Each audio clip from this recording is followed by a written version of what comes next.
Please, cried the girl. She didn't have enough strength to drag this woman into the entrance, but no one could help. The streets were deserted. Selena didn't understand why she was doing this. It was just the first thing that came to mind. She put into action.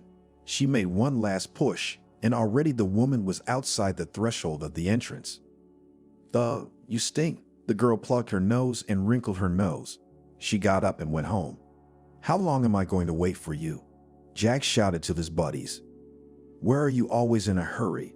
The guys were just putting on their leather jackets and blazers. I don't like to be late. He stood by the car and stared at the wheels.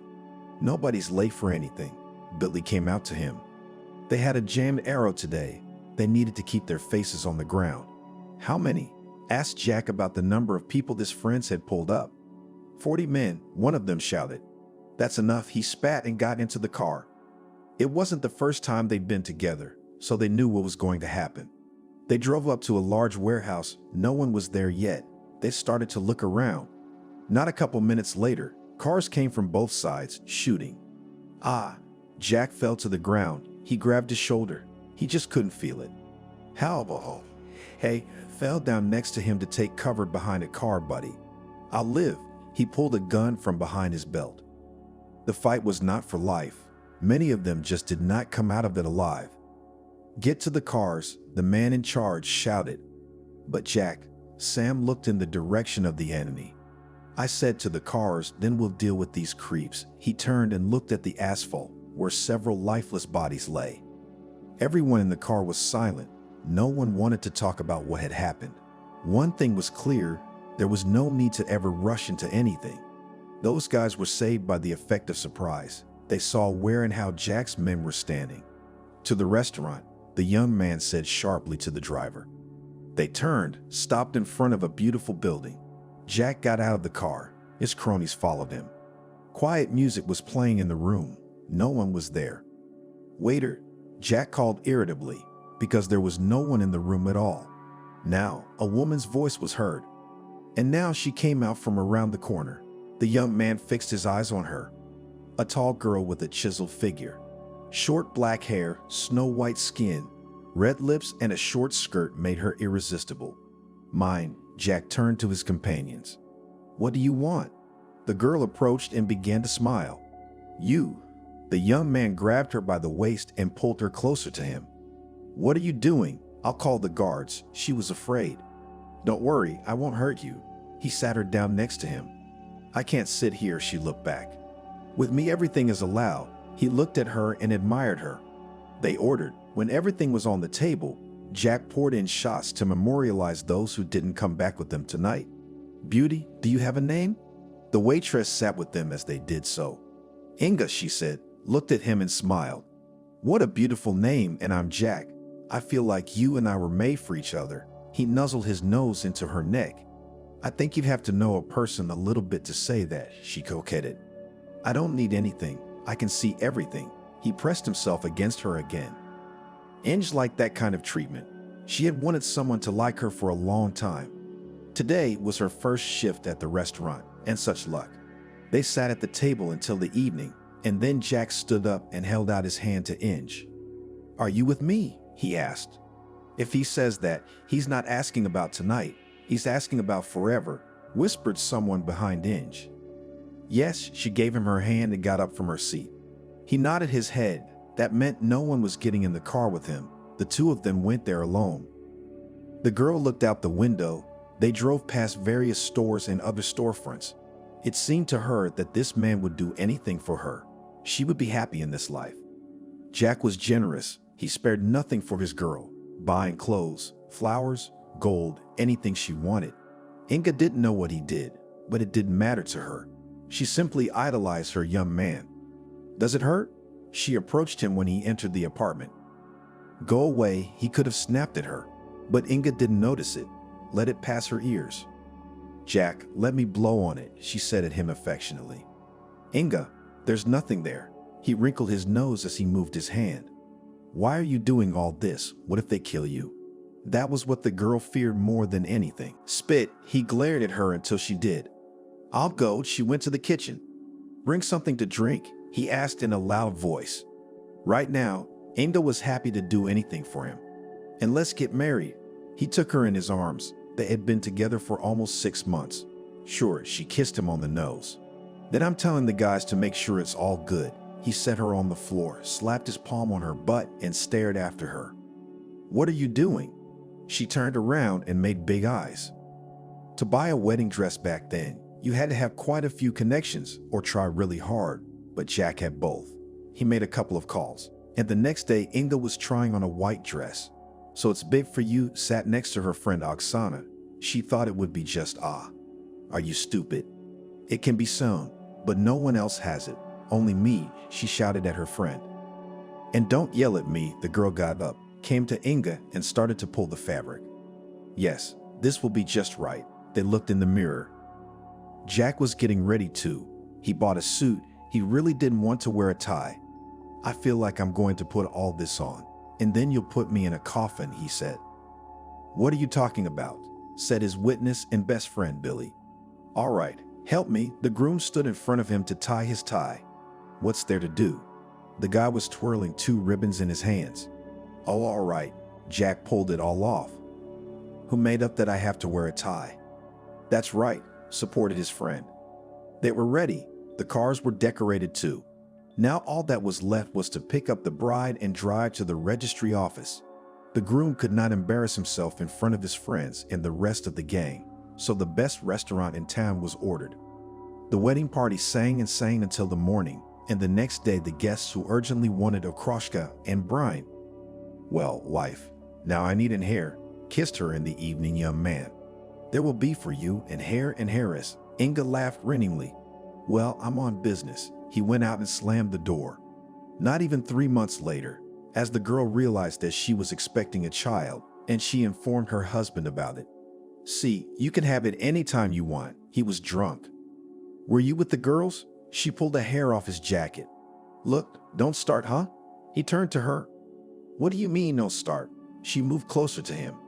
If you want to have everything, and you were nothing for it, do not start, advised the husband to his wife. It was the first time Inga had seen him like this. She backed away, thinking it was better for her to stay away. You my wife, I will always come back here. And women are women. He went to his room. Such a turn, Inga did not consider such a turn in her fate. She didn't know what her husband was doing, but she knew that he had a lot of money, an apartment and more than several cars. How are you? Jack asked her at breakfast. It could have been better. She didn't look up at him. Oh, are we offended? He pulled his chair closer to her. Don't be. She took his hand off her knee. Okay, he stood up and walked away again. The girl looked out the window at him walking to his car. The pregnancy and delivery had been easy. Jack, as always, had put his wife in the best hospital there was at the time. Well, hello, son. Jack greeted his wife and child from the maternity hospital. Inga saw that a lot of people had arrived. They were all family friends. Thank you, she kissed her spouse as he handed her a bouquet of flowers. They arrived home, where in one of the rooms stood an assembled crib, a table, and a small dresser. The mother immediately put the baby down and began to make everything to make them comfortable here. What are you doing? Jack entered the room. Like, a place for me and my son. She stopped and looked at him. There is no me and my son. There is us and my son. This is his room and he will be here alone. The man put the point. Inga was upset about this, but she realized that it was better not to argue with her husband. She spent her days in her son's room, and at night she went to her husband's room. Jack, I think I'm expecting a baby again, she whispered to him one evening. Arnold wasn't even 2 years old at the time. I'm just glad of that. He kissed her neck. Times had come to a point where it was very hard for ordinary people to live, and the Brawls got kind of pissed off. They started opening different firms, buying up everything, and the guns got tougher. Don't leave the house today, Jack warned his wife. Where are you going? She grabbed his arm. And I have to. He opened the door and left. Inga was very worried about her spouse. Over the past 2 months, they had already buried 4 friends. It was time to give birth. It was not scary, but exciting. Everything went exactly the same as the first time. Now the couple had a daughter, Julia. Billy came to meet Inga from the hospital. Why not Jack? The girl's eyes were very big. She was afraid to hear the worst thing in her life. Because he's being shepherded. Look Billy in the rearview mirror. I see. Inga leaned back in her seat and exhaled. They arrived home. Her husband was there. He greeted his wife and daughter, kissed her, and gave her flowers. I need you. Jack approached Inga a couple months after Julia showed up. Yes, she was always ready. Let's go. I asked a woman she'll watch the kids. He pulled her. Where to? The woman didn't understand. Soon you'll understand everything. They left the apartment, went downstairs, got into the car. We are now going to go sign the documents. Do not ask unnecessary questions, he warned her. I understand. She never asked anything unnecessary. When all matters were settled, Jack locked himself in his office and did not come out for a long time. Inga went to the phone, made sure no one was listening, and dialed Billy's number. Hello, she whispered. What? Does Jack know you're calling? He immediately asked a question. No. Tell him what's coming up. She realized long ago. Tomorrow there will be a big shoot. Probably no one will come back. After these words, he immediately hung up. Inga cried how she was alone with two small children in such a cruel world. It was unbearable to sit and just watch your husband prepare to die. Talk to me, she asked him. Not now. He turned away to avoid looking her in the eye. When tomorrow, she stared at him. What do you know? He guessed. Practically nothing. It's very serious, she sniffed. That's all. You don't need to know more. He still didn't turn to her. And he left. No kiss, no hug. Inge was offended. At home, the man did not return. The wife did not know what to do. She did not sleep, went from room to room. In the morning, when she lay down for a while, the doorbell rang. Inga jumped out of her seat like a stunned person and ran to open the door. A stranger stood outside the door. Inga? He looked at her. Yes, and who are you? Her legs became cotton. She realized that she was about to faint. Alexander. He made a gesture to show that he wanted to enter the apartment. Yes, of course. She let him pass her by. Yesterday, you probably know, there was a massacre at the abandoned factory. Only he and Billy survived from Jack's crew. But Sirioga's injuries are very serious. He's in the hospital, and Jack was taken. The young man lowered his head. How taken? Inga shrieked and started to get nervous. I don't know the details. I was only told to tell you about it. He left the apartment, went down the stairs and left, and the woman remained standing in the hallway. She went into the room to the children. Arnold was 6 and Julia was 3. She sat down on the couch that stood there, tears streaming from her eyes. Why hadn't he bothered to protect herself? Why had he let this happen? Mommy, what's wrong? Her daughter sat up next to her. Everything is fine, sleep. She looked at Arnold. He frowned and did not want to talk to anyone about anything. Inga waited for the trial and what would be assigned to her husband. The sentence was cruel, but the lawyers tried. They managed to reduce the sentence by 6 years. Jack had only 9 years left to serve. Don't cry. One of the wives of those who died pressed Inga to her breast. 9 years, she told herself. Inga, pull yourself together. The woman slapped her. What? She grabbed her face. Nothing. My husband died. I have children at home and everything else, and you are killing yourself, she shouted at the whole corridor. I'm sorry. She didn't know what else to say. She returned home. Nothing was interesting. The children came. She fed them, did laundry, cleaned up, did everything else. She was in no mood. Hello, she came to the phone in the evening. It had been 3 years since Jack had had his trial. You didn't wake her up? Billy called her. No, just put the kids to bed. She lied. Of course, she'd been asleep for a while. Can I come over to your place? Why are you avoiding it? Asked the guy. Okay. The girl finally gave in. To be honest, she liked this guy since the first time they met, but she'd never told anyone about it. If Jack chose her, she'd stay with him. She'd never been alone with Billy because she was afraid of herself. But now, he'd asked to come over. Hi, he stood on the doorstep with flowers. Why? She looked at the bouquet. Why, you're a woman, and you like flowers. He was talking nonsense. Come in. She took the bouquet and put it in a vase. How are you here? The young man came into the room. As you can see, she waved her hands. Until now, Inga had saved on everything, lived on the money that was still from Jack, and his friends helped whoever they could. Yes, not much. He listened to Inga's story. What did you want? She wanted him to leave. Just to meet, to talk, to see you. He came closer to her. Billy, you're his best friend. She looked into his eyes. And what should best friends do? The right thing to do, the right thing to support at any moment. He finished and pressed his lips to hers. The woman's body so missed the man's caresses, she sagged toward him. Billy picked her up in his arms and carried her to the couch. Don't, she whispered, but she couldn't tear herself away from his lips. You're so beautiful. He undid the buttons of her blouse. They kissed. Billy was so tender, and at some point Inga felt someone watching them. She turned her head toward the door. Arnold was standing there. I hate you, he said, grabbed something off the table and threw it at the couple. Son. She jumped up, but he'd already gone to his room. Don't mind him. He's just a kid. He'll forget. Billy pulled her back. What? Practically 10 years old, little, you name it. She didn't know what to do now. Okay, if you want, I can say your daddy went and left your mommy and I'll help you with everything. He put on his jeans. When is Jack coming out? She stared unblinking at the man. When it does, everyone will have forgotten everything by now, laughed Billy. Since he offered, Inga didn't refuse. The children and she would be provided for again. And she liked Billy. A week later, they moved in with Billy. Where are you going? The man asked her as she gathered in the hallway. To Jack's, she looked puzzled. To Jack's, forget that name, you're my woman now, he said simply. Then he would realize everything at once. Inga was afraid. Calm down, everything will be all right, I'm near. He came to her and helped her take off her coat. Of course, Billy was very self-confident. Arnold grew up a mean boy.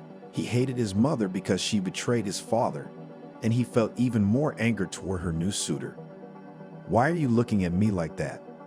Billy asked him when they were all sitting at the table together. Traitor, how could you? He trusted you with everything. You were his best friend, the boy said through gritted teeth. You're too young to talk about such things. The man smiled back. I'll grow up and kill you, the boy promised him. All right, agreed Billy. And so they lived. Julia was a quiet girl. She never fully understood why her brother hated these people. She loved her mother, and she was neutral toward Billy. But their quiet life ended when Jack came back. He was no longer the kind uncle who loved his wife and children. His son had written to him long ago to tell him what had become of his wife. All these years he dreamed of looking his friend and his wife in the eye. Well, weren't you waiting? He was standing in the doorway when Billy opened it. Jack, hi. He reached out his hands to him, but was immediately punched in the face. What are you doing? I meant well. His friend looked at him. Yeah, you did. He nodded and went inside the apartment. Inga was sitting in the room talking to her daughter. She saw Julia's eyes get big, turned around, flinched. Jack, what are you doing here? She knew this was going to be bad. It's you, what are you doing here? Pack up quickly and let's go home, he yelled. Where's Billy? She was shaking. Ha, show you him? The man returned to the corridor. He took his former friend by the scruff of the neck and threw him into the room. Inga saw that between his legs were all bloody. What have you done? She was so frightened that she didn't even think about the children seeing all this. The sooner you pull yourself together, the sooner I'll call an ambulance, he smirked. That's it, we're ready. Call it in, and she thought. She could come back for her things next time. Whatever you say, darling. He went to the phone and dialed the right number. After that, together with the whole family, they went to the place where they used to live. And how could you think of such a thing? To leave me, ha? And to whom? To Seryoga? He could not calm down. Jack, I'm sorry. I thought it would be better for the kids. She lowered her head. Trust me, no one will be better off now. He laughed again. They arrived. They got out of the car. Inga could see people walking by. She wanted to shout for them to stop and help her, but there was no way to do it. Daddy, how glad I am that you came. Arnold did not leave him. Yes, son, but I'm not very glad. He turned his head toward his wife. She was standing by the mirror. What are you looking at? He shouted sharply. What are you doing? She turned around and didn't understand. He hit her on the back of the head with force. She banged her face against the mirror, shattering it. Those were her first scars. Arnold, call an ambulance, she begged her son. You call it. He stood watching his mother bleed to death. Why are you so angry? She was crying. She was hurt and offended by everything that was happening. Inga saw that her daughter was dialing a number. A few minutes later, their doorbell rang. The doctors were horrified at what had become of the woman's face, but she didn't say who had done it. Slipped on the floor and fell, she told the medic. Yes, she nodded. How bad? She looked up at the medic. Badly, he nodded. Scars. Tears came to her eyes again. There will be. The medic didn't hide it. She returned home with a bandaged face. Julia came to her. She sat next to her mom and stroked her arm. What, Mommy, are you paying for your mistakes? Arnold stood in the doorway. What did I ever do to you? She didn't understand. It hurt to speak, so she turned away and didn't want to say or hear anything else. Jack was busy again with some business. His capital had already increased during the time he had been in the out-of-the-way places, and now they were increasing. He was buying apartments, renting them out, cars, reselling them, whatever he could get his hands on. Why do you put up with all this? Get away from him, Julia said, when the years of school were coming to an end. Do you think he'd let me do that? The woman's body was a wreck. Her husband did nothing but beat her, beating her, tearing her skin, putting out cigarette butts on her legs, back, and neck. Inga cried, but it didn't help. She endured. Julia felt sorry for her mom, but there was nothing she could do either. The girl wanted so much to get out of this house quickly, not to see all these faces surrounding her again, except her mom, of course. I wish you, daughter, never to experience such a thing. Her mother kissed Julia. Don't come home unnecessarily. Julia hugged her mother. She didn't need anything from her father or anyone else. She had finished school. Now she was about to enroll. She wasn't going home. Arnold never left his father's side for a minute. When he felt his shoulder next to him, he was so arrogant and cocky. When the man wasn't around, he was silent all the time. We should change the car. He hinted to his father that he needed a new car. I'll take care of it myself. The man stopped him. In the evening, when the table was set, the two of them sat at it. Inga did not come out.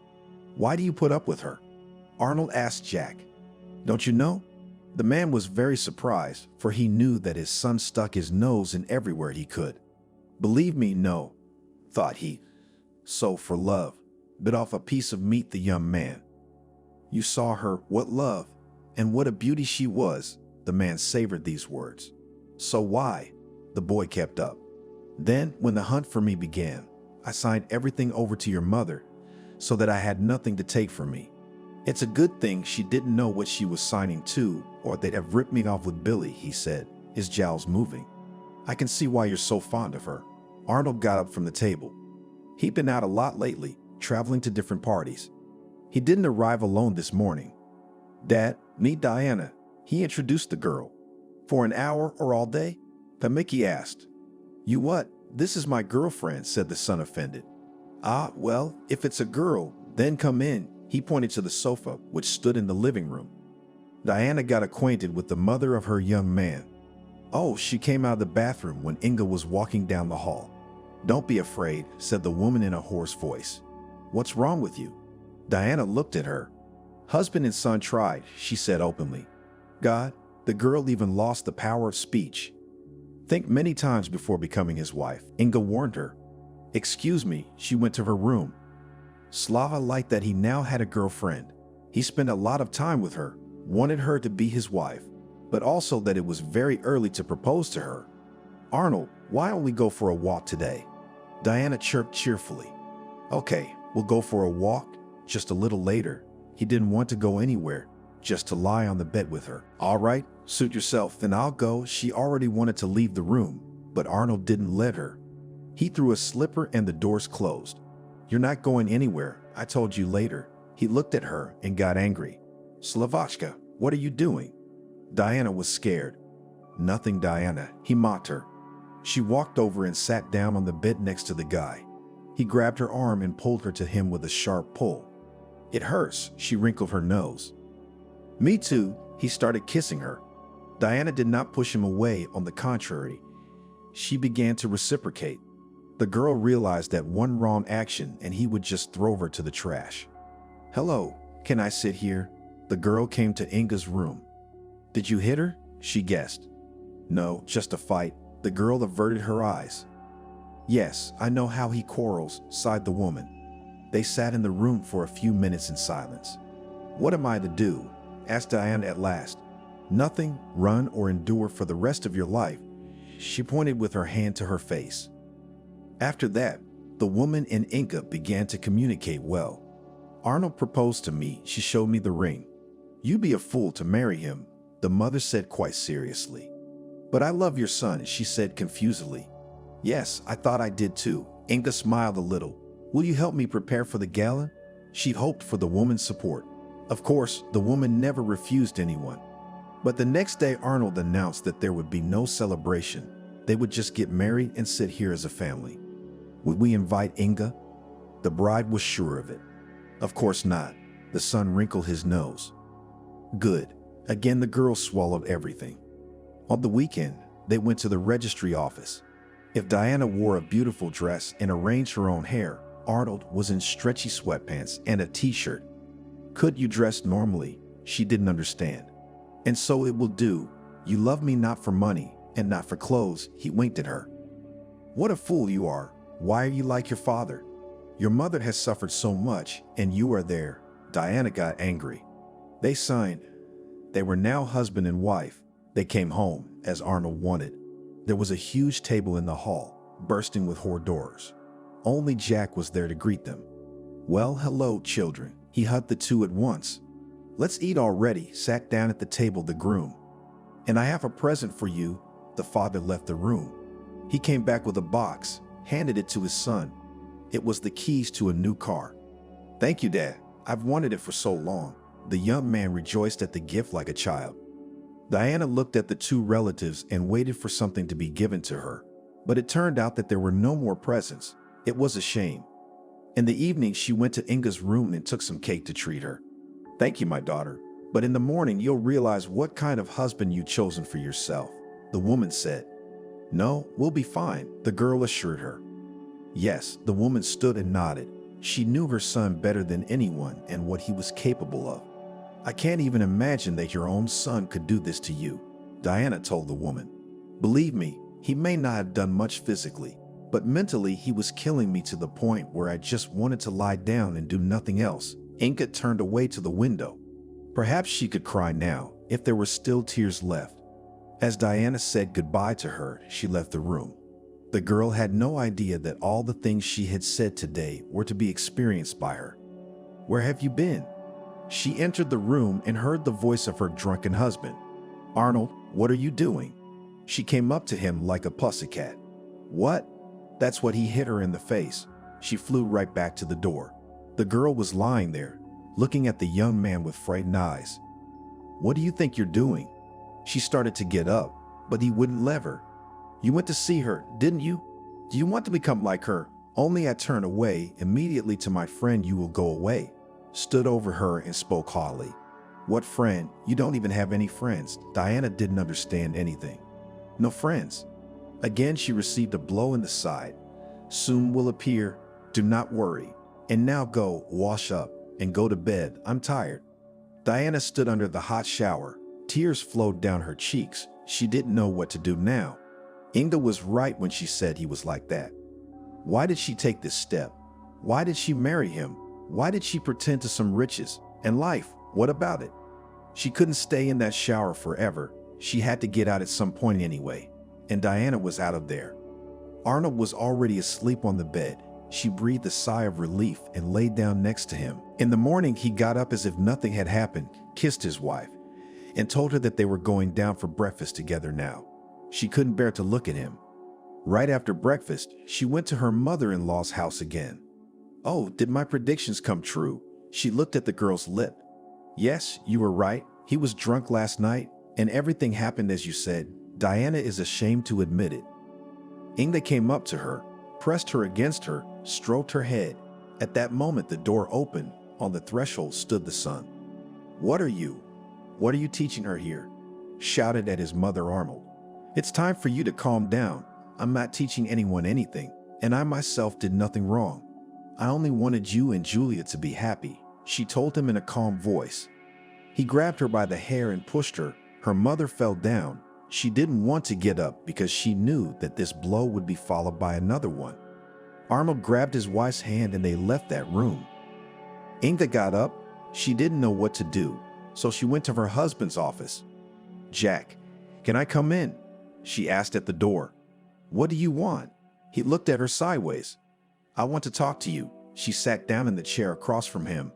"Talk. No one's stopping you," he told her in a rough voice. "Why do you keep me here? Let me go. You are doing well. Why do you need me here in this house?" The woman did not understand. "Why, and you still don't understand why I keep you here?" And he told her all about the documents and the money. "I'll rewrite it all back," she said.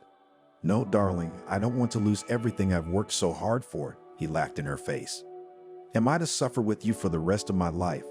So I will do it all without your help." She abruptly turned around and went to the exit.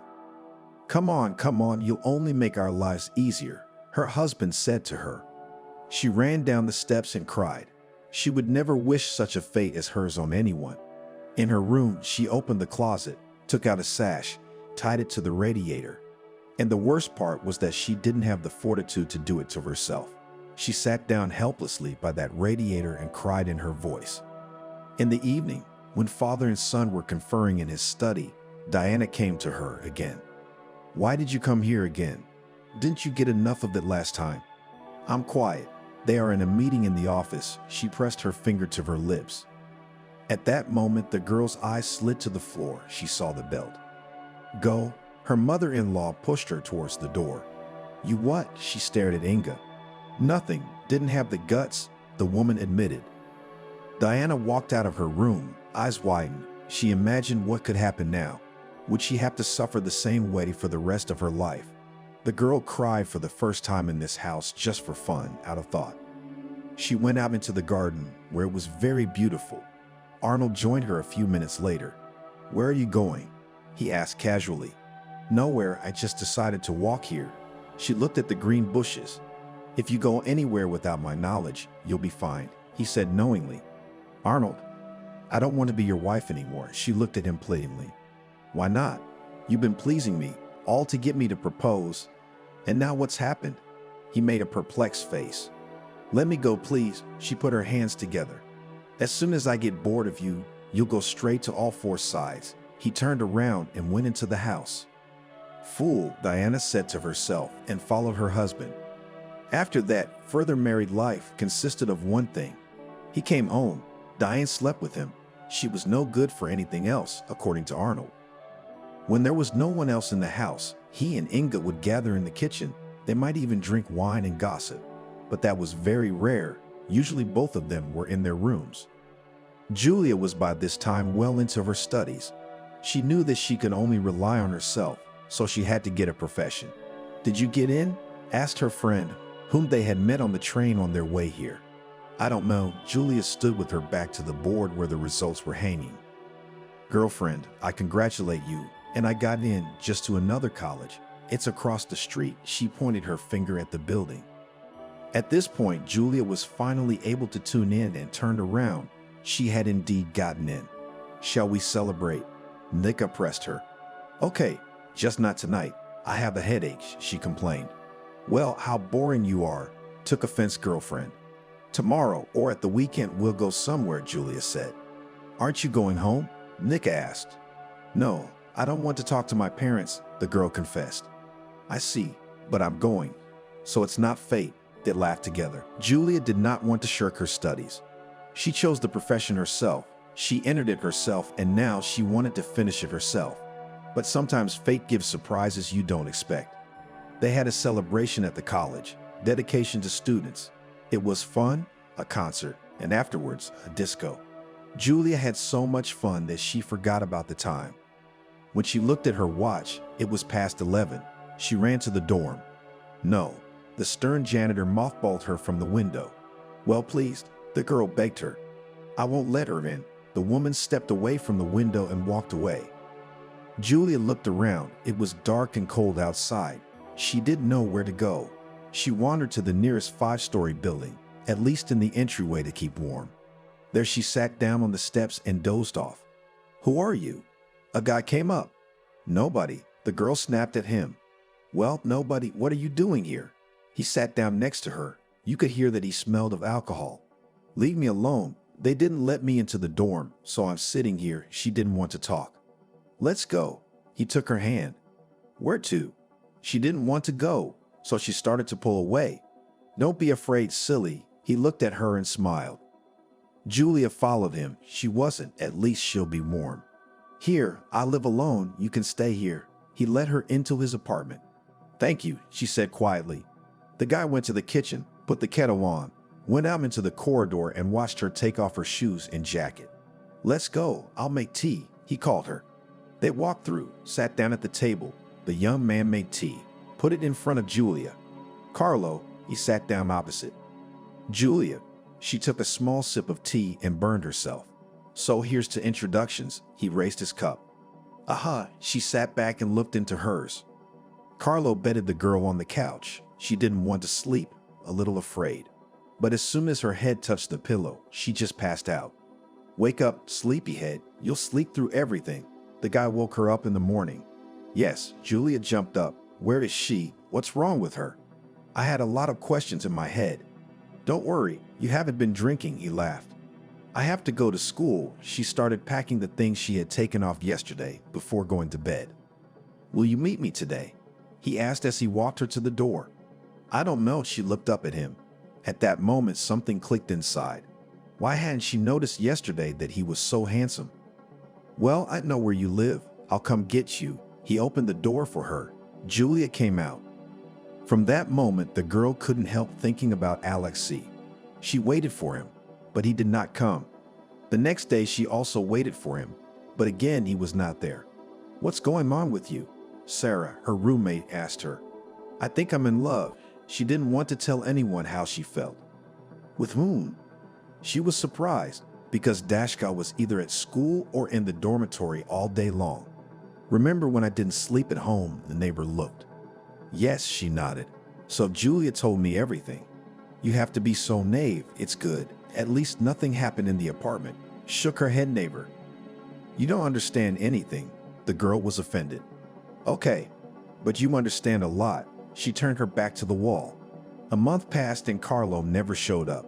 Even though the houses were next to each other, Julia never saw him. There came to you, went up to their room on duty. Who? Surprised the girl. She knew that a friend from a neighboring college could come, but she said she would be busy. Some guy, the girl smiled. Julia's heart beat faster in her chest. She put on her slippers and went out. Hi. Carlo was standing there, flowers in his hands. Hello, she walked up to him, looking around to make sure no one saw anything. It seemed to her that everyone knew that she had been waiting for him for so long, and he had come only now. Why are you so pensive? He asked her. No, I'm fine. Julia smelled the flowers. Will you come with me for a walk? He asked her. I don't know, she shrugged. Come on, I'll tell you where I've been. He pulled her by the arm, just like that time in the entryway. Okay, I need to change. She took her hand out of his and ran upstairs. What, you're here? The roommate asked. And I'll ask you to be jealous in silence. Julia laughed and left the room. They walked through the streets of the city. Carlo chattered incessantly. I'm sorry I didn't come. I was sent on a business trip, so I was there all this time. He turned to her, and now he was walking ahead of her. Why are you telling me this? I don't care. She made an indifferent look. Thought you were waiting. The guy saddened. Come on, waited a couple days. She told him the secret. Well, I'm here, and now I'm not going anywhere. Carlo was so happy, talking all the time, laughing. Okay, they had been outside for hours. The girl was freezing. Shall we go to my place? He asked her as they walked towards the dorm. Let's not tonight. She didn't want to rush things. Okay, whatever you say. He led her to the door, and then the young people stood opposite each other for a long time. Julia was thinking, even waiting for him to kiss her, and Carlo was in thought. He certainly wanted that kiss, but he was afraid to scare her off. They just said goodbye. The heart in the girl's chest was pounding, even pounding. She thought everyone could hear it. She had finally and irrevocably fallen in love with him. Now Carlo came for her every evening. They either went for a walk or went to his place. Why don't you want to move? It's better in an apartment than in a dormitory. Every time he asked. You know, I'm used to it. She was telling the truth. Okay, I'll wait. He was stubborn. So wait, she said, like a queen. But after New Year's Eve, the girl agreed and they started living together. How happy I am, you can't even imagine. The guy woke up every morning. Enough for me to talk about it. I'm happy too, she told him and kissed him after that. With her parents, Julia never communicated. She didn't think she needed to. She felt sorry for her mom. She thought she was going to get on her feet and take her in. Why are you so sad? Carlo had seen her like that a lot. No, you just thought she was looking away so he wouldn't see her tears. Well, that's your business. I won't interfere. After saying that, he climbed out from under the blanket and went to the kitchen. Julia looked at her lover and could not understand how such a chance meeting could bring her to such a wonderful man. You don't know anything about him, her friend told her. So what? I can see the man, Julia countered. Okay, that's your business. The girl dismissed her.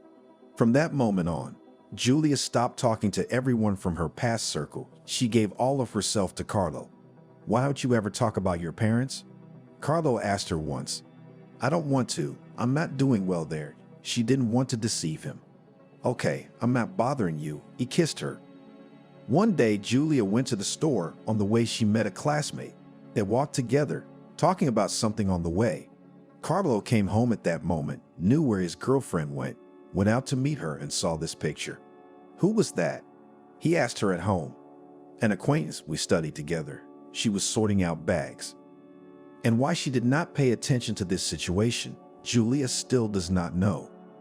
In the summer, after the first course, the young man proposed to his beloved. She, of course, agreed. What kind of wedding do you want? He asked her a week after the proposal.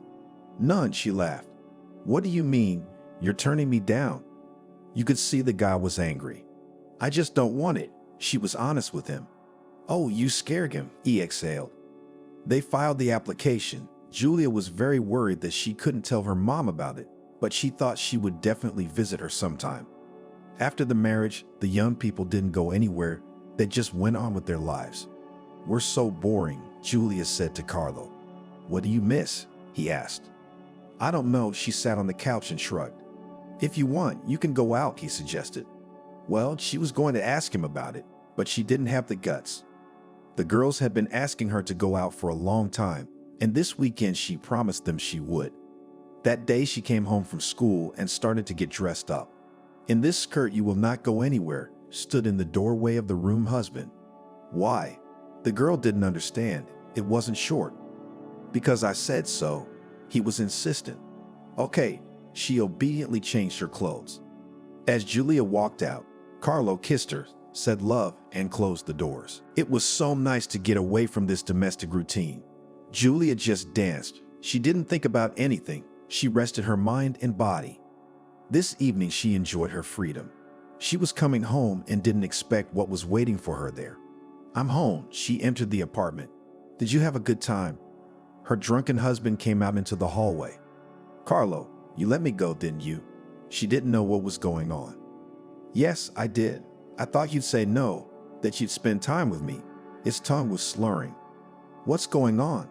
She went into the room. There was a table by the couch, and on it were some shots and a bottle. I'm out. As you can see, I'm having fun. Who were you with? He grabbed her arm. What are you doing? You're hurting me. Fear appeared in her eyes. She remembered how her father used to beat her mother when she was a child. Oh, you, he pushed her. Julia didn't wait for him to continue. She grabbed her shoes and ran out of the apartment. She didn't know where to go. There was only one option, the dorm. Hello, can't you let me in? She asked the janitor. If only for a visit. She looked at the desk clerks. Thank you. Julia began to think about what she should do. When the former roommate came out to her, she quickly told her everything, asked her to find a way out. So here is the address. There lives my good acquaintance. Say that from me and tell everything. She gave her a piece of paper. Thank you. The girls hugged each other. Julia was scared to go because there was a guy there again, not a girl. But she had no other choice, so she went. Hello, they met. Julia told Michael everything. He stepped in and let her spend the night. Thank you. She thanked him in the morning she left. She thought she would never need his help again. Just as Julia thought, Carlo found her at her studies. While they were in public, He spoke to her affectionately, asked her questions, but without pressure. At home, it started all over again. The only consolation was that he was sober. Why do you behave like this? Julia could not understand in her head. Such a nice and caring before the wedding. A young man became inadequate as soon as he put a ring on his finger. And you? He asked her a counter question. What about me? She looked at him. The conversation was not working. Going everywhere, unknown with whom and where you sleep. Tell me, where were you today? He came very close. At a friend's, she didn't want to lie because it could be worse. You see, at a friend's, he emphasized the last syllable. Julia went to the kitchen. She didn't want to talk. It was all empty. The girl wouldn't prove anything. Carlo didn't go after her. After that, they didn't talk for about a week. And then Carlo came home with flowers. What's the occasion? Julia came out into the hallway. I'm sorry, my love, I overreacted. He handed her the bouquet. Good, she really thought, that he understood and realized everything. But it didn't last long. There was a corporate party at her husband's work. You're coming with me tomorrow, he told her. I have an extreme session coming up. I can't not prepare for it. She looked up at her husband. Nothing. One evening will not decide anything. Everyone will be there with their wives, insisted the young man. All right, Julia agreed with him. The next day, she put on a beautiful dress, painted her eyes and lips, and went out to Carlo. Wow, what a beauty you are. He opened his arms to hug her. Let's go already, she laughed. The evening was fun. At first, everyone was just sitting around the tables, making speeches. Then the music started, and everyone got on the dance floor. Julia tried to behave so no one would say anything to her husband. How I envy Carlo, a representative man approached her. Yes, Julia turned to him, a smile on her face. Yes, at that moment slow music played. The man held out his hand to her. She didn't refuse. They started moving to the tune. At some point, Julia saw her husband. He was standing there, all red. His jaundices were going in different directions. I'm sorry, I have to interrupt our dance, Julia said quickly to the stranger. What a pity. He saw her off with his eyes. What do you think you're doing? Boiled Carlo. He was pretty drunk again. Beloved, calm down. She was afraid that the scandal would start right here. Let's go home. They walked towards the exit. The man who had just danced with Julia caught up with them. Sorry, you left it. He held out the hairpin to her. Thank you, she smiled. At this point, the young man couldn't take it anymore. He swung around and punched the man in the jaw with all his might. The man went flying, and for some reason, the image of Billy, whom her father had dragged into the room in bloody pants, came to Julia's mind. He yelled when he saw Julia running away from him. He caught up with her, waited for a cab to pull up, put her in the car, and they drove home. As always, Carlo was silent in front of anyone, but at home, he was on the loose. Stop. She yelled at the whole house, but no one could hear her. What's wrong with you? In the morning, Carlo went into the kitchen to get a drink of water. Julia was lying on the couch. When he didn't hear an answer, he walked over. He pulled the blanket open and recoiled, sat down next to her, grabbed his head. Julia lay there, her face resembling a bloody mess. What have I done? Carlo went to the phone and called an ambulance. Thank God, the girl was alive. They put her in the hospital. As soon as Julia felt a little better, could see and walk, without asking anyone, the girl just ran out of there. She drove home to her parents' house, thinking that if Carlo was there looking for her, her father would still intercede. Whatever their relationship, she's his daughter. Hey, she came in the house. What happened to your face? Her brother asked her from the door. Nothing. She walked up the steps to her mom's house.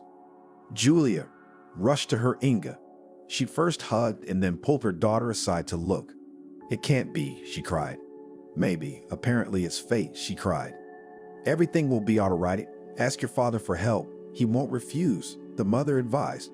The father, when his daughter turned to him, thought of nothing better than to send her out of the country. First, they formalized their divorce, and then Julia flew abroad for a few months. As expected, Carlo arrived. It was unclear why he procrastinated so long. Inga assumed he simply hadn't visited his wife in the hospital. Where's my wife? He burst into the house and was immediately punched in the face. This is my house, and only I can raise my voice here. Jack came out to him. Where's Julia? Carlo clamped his nose. That's something you'll never know, said the man sternly. What are you keeping a guest on the doorstep? Came out to them. Arnold, come in. They all sat together in the house. In Carlo's hands was a glass with something strong. Tell me, what happened? Julia's brother said. Carlo began to mutter to himself that he was jealous and drunk. He couldn't help himself. And the last time I broke the CEO's face, I got fired, and I couldn't get over it. He looked up at them. Yeah, the story. Jack looked at him. He didn't know what to do. Okay, Julia's not home. Here's my card. Come on, buddy. Go home. Call me if you need anything. Arnold escorted him out of the house. Carlo drove home. He had new friends now. Inga continued her existence in the house with her husband, son, and daughter-in-law. They were communicating with the girl already openly. Jack and Arnold let the situation go. Mom, I'm pregnant. Diane came to her room one day. Don't tell him. Have an abortion, the woman begged her. What are you talking about? I want this baby. Her daughter-in-law's eyes bulged. You wanted to marry Arnold too? The woman shook her head again. No, I'll give him a son, and he will calm down. The girl stood her ground. As you know, Inge didn't care anymore. She was waiting for her husband to hit her someday so that she wouldn't wake up. Diana sat in her room. She wanted to share her joy with everyone. She decided to call an old friend. Hello, Natalie, she said into the phone. Diana, where have you been? She was surprised to hear from her. I got married and now I'm expecting a baby, she bragged. How do you feel about us coming to visit you? Asked her friend. I don't even know, she glanced at the door. I don't want to hear anything. We'll come to your place tonight. You can meet your husband, Natalie said. Arnold, we're having friends over tonight, she said quietly to her husband. What friends do we have? He was very surprised. Mine from school. She thought he wouldn't mind. She had to socialize with someone. Look at me. He gave her a look that sent shivers down her spine. Diana was glad he didn't forbid it. She got ready for the evening. Jack was frowning. Something had been weighing on him lately. What's the party? He asked. We have friends coming, she said cheerfully, and yes, you'll be a grandfather soon. After these words, she thought that the man would somehow be happy, but he just looked at her and passed by. What did you just say? Arnold was coming down the stairs. Yes, you're going to be a dad. I wanted to surprise you. She expected her husband to hug or kiss her, but he, like his father, didn't react in any way. The friends arrived in the evening. When Diana saw that there were young men among them, she thought her husband would not be very happy. Wow, what a house you have. Natalie walked everywhere. Inga came down the hall. No one had warned her that there would be guests, so she was immediately embarrassed. Who's that? A startled Natalie approached her friend. The mother-in-law, she said simply. What's wrong with her face? A common question that came up to everyone who saw her for the first time. Ignore it, Diana asked her. Okay. They continued the party. After the feast, everyone moved outside. There was going to be a kebab. Diana, wow, you got the guy. He came up to her and slapped her. What are you doing? She looked back so that her husband did not see, but at that moment she ran into his gaze. Friends, thank you for coming. Arnold immediately began to speak. But we haven't cooked the meat yet. We're all upset. We'll do it another time, Arnold promised. When everyone had left, he took his wife under his elbow and they returned to the house. His father was gone, away on business. What do you think you're doing? You brought your lover into the house so you can see what a dear my husband is? He attacked her. What are you talking about? Diana already knew how it would end. Inga heard shouting downstairs, came out of her room and went there. Arnold, leave her alone. She's expecting a baby. She approached her son. What? Who's yapping? He turned to the woman. Don't, shouted Diana. At that moment, the young man hit his mother in the face with such force that she flew to the stairs and bumped her head. Don't what? Arnold was already upset. Don't touch. She covered herself with her hands, but it was too late. You'll know how to bring men into the house. He sat down on the sofa. When neither his mother nor Diana got up from the floor, he got nervous. His father wasn't around to ask for advice. The young man stood up, walking over to the woman first, blood oozing from her head. Get up, he prodded his wife. Fuck you. Diana saw that she was bleeding too. Only downstairs she understood. Fuck you. I'll go to you now.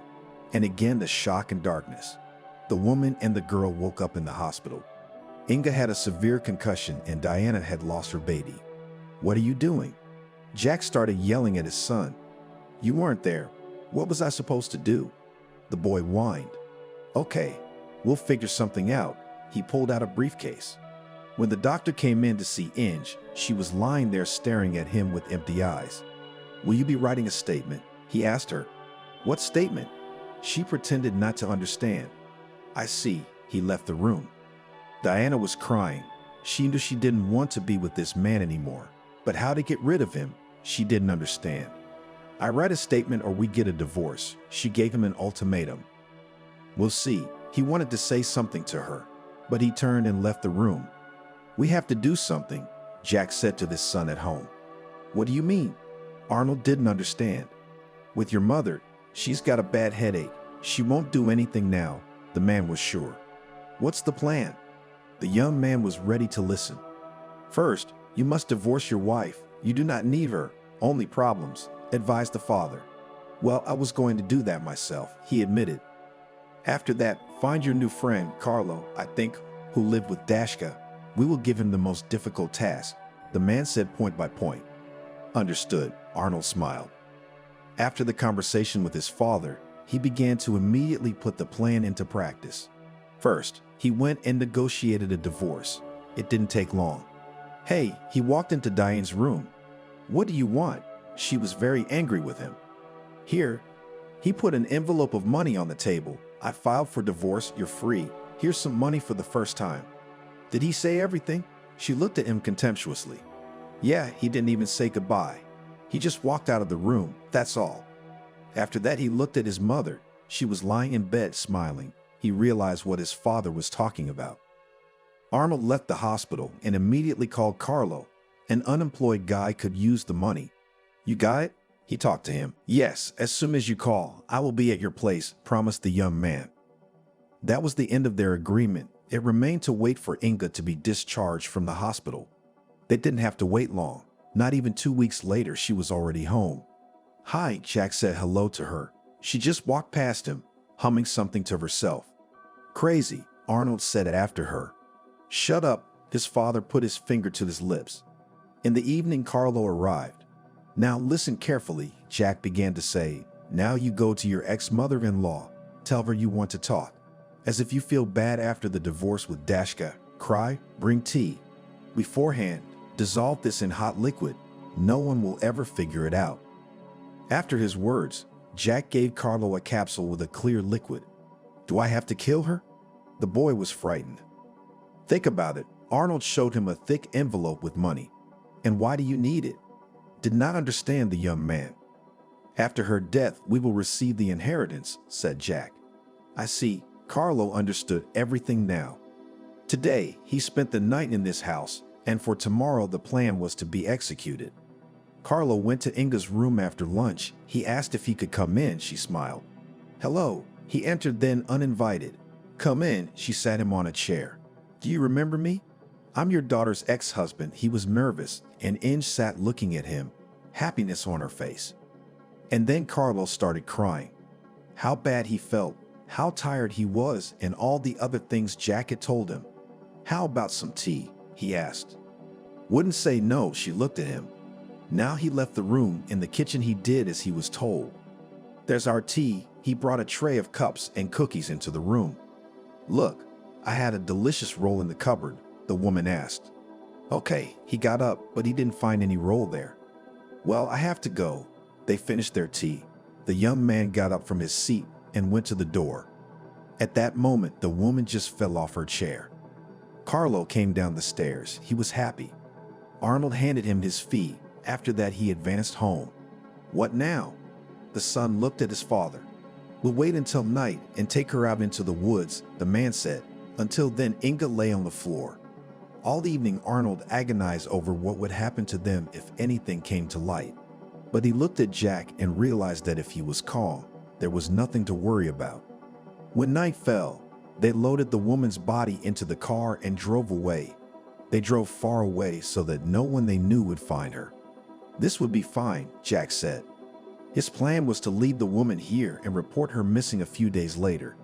Doctors would confirm that she was insane, left home on her own, got lost, froze, and died. That's it, we have no more burdens. The man shook off his hands.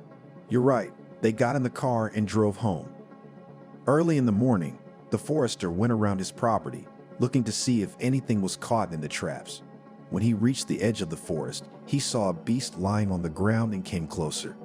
Lord, he began to be baptized. He sat down and looked at the woman. He didn't know what to do with her. The old man pulled up his wagon. He loaded the woman into it.